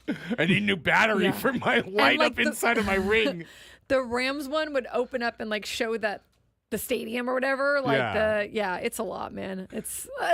It's more than a little, Benoit. Yeah, it's never gonna change, brother. I mean, maybe, but it is kind of cool. I mean, it gets gaudier, and it gets gaudier.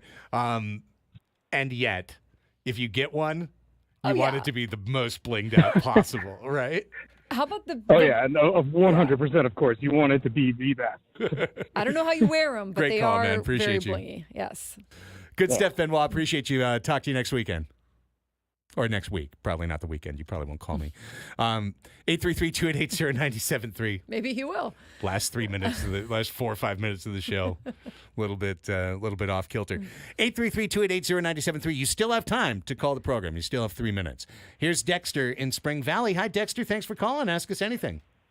Happy Friday, as Ben and Woods would say. Indeed. Friday, right back at you. Okay, so, that the whole thing with the rings, it reminded, the way it was described and everything, it reminded me as when I was a kid, my dad would get me those pop-up books with the little things that popped up and the little tabs that you move the things around with.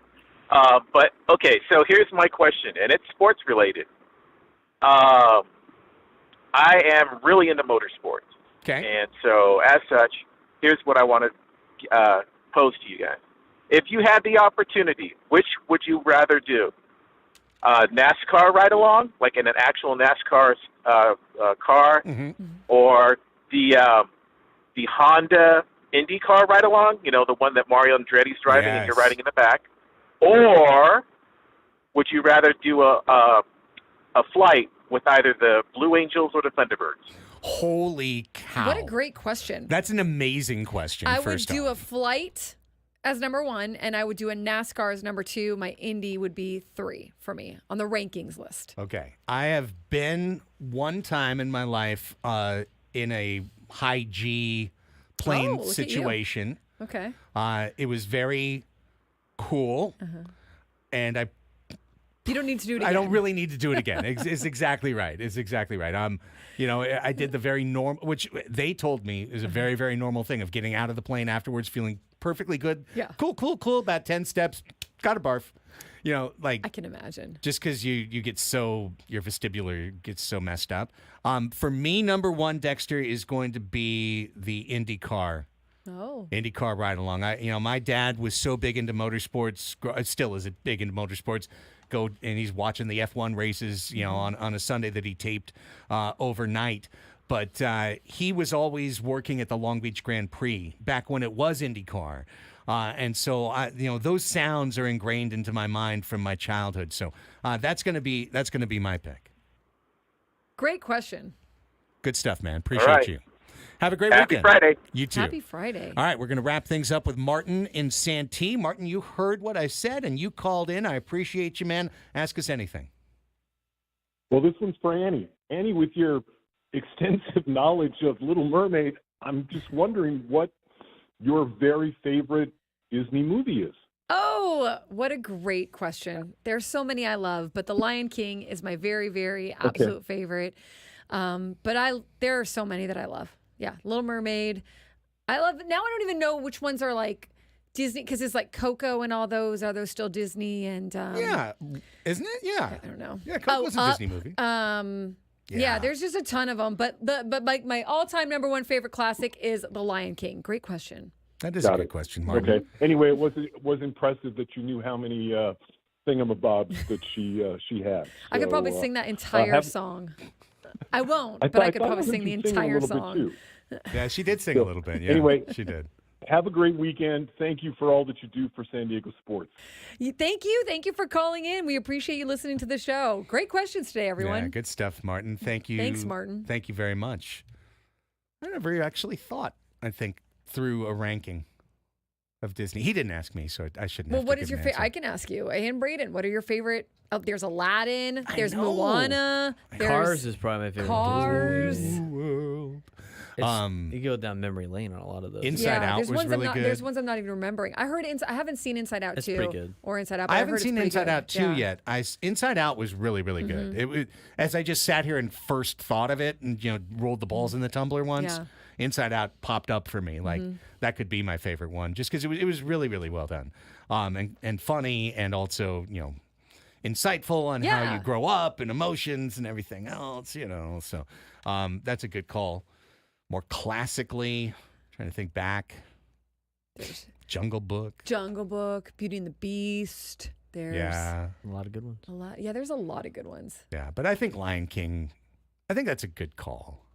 I'll always love Lion King. Yeah. I can sing everything from Lion King too. But you won't. No, I won't. Yeah. Hakuna Matata. Well, that's a good I guess one. you will. It means no worries for the rest of your days. And for us, we only have about 2 minutes of worries left in our day. I had a question. Yeah. What is a popular ice cream topping that you disagree with?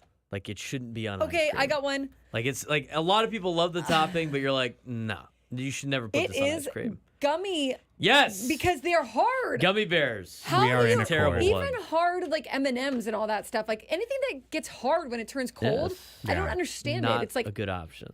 We are in accord. Gummy bears are the literal worst because then they lose they lose the meaning of what makes them good. Yeah, they just freeze. Yeah, and now then they're it's just terrible. a problem in your mouth. yes. Right? Yeah, a chewy problem in your mouth, and the ice cream meanwhile is already slithered away. It's just melted on down your tongue. So, But it takes longer for the gummy bear to like Disintegrate. defrost. So Right. you got ice cream soup and rock candy in your Yeah. Then you have like anxiety about the ice cream melting. right. yes, Yeah. no, never get the gummies. That and that's a and terrible call. Yeah, nuts. yeah. I don't like nuts on ice cream. Well, nuts has a somewhat similar problem. Yeah. In terms of it's going to get if they're in there, then it's almost like gravel in there. If it's cold, you know what I mean, super cold. If you're just sprinkling it on top, maybe Yeah. all right. It's like room but temperature nuts. Not a big Yeah. nuts fan. these nuts, as they would say on Ben and Woods, Yeah, gummy. Who puts as Bo gummy would say. People stuff? do it. I People know, because it's put a lot when of you go to an gummy. ice cream shop, Yeah, it's there. very popular at the Yogurt Express. I don't understand it. Well, that's it for the show. Want to say special thanks to Vince Goodwill from Yahoo Yes. Sports for joining us, and of course, Media Melanie as well. Yes. And thanks to all of you for making us part of your midday. Stay right here. Gwen and Chris are next. For Braden and Annie, I'm Craig. See ya. Bye.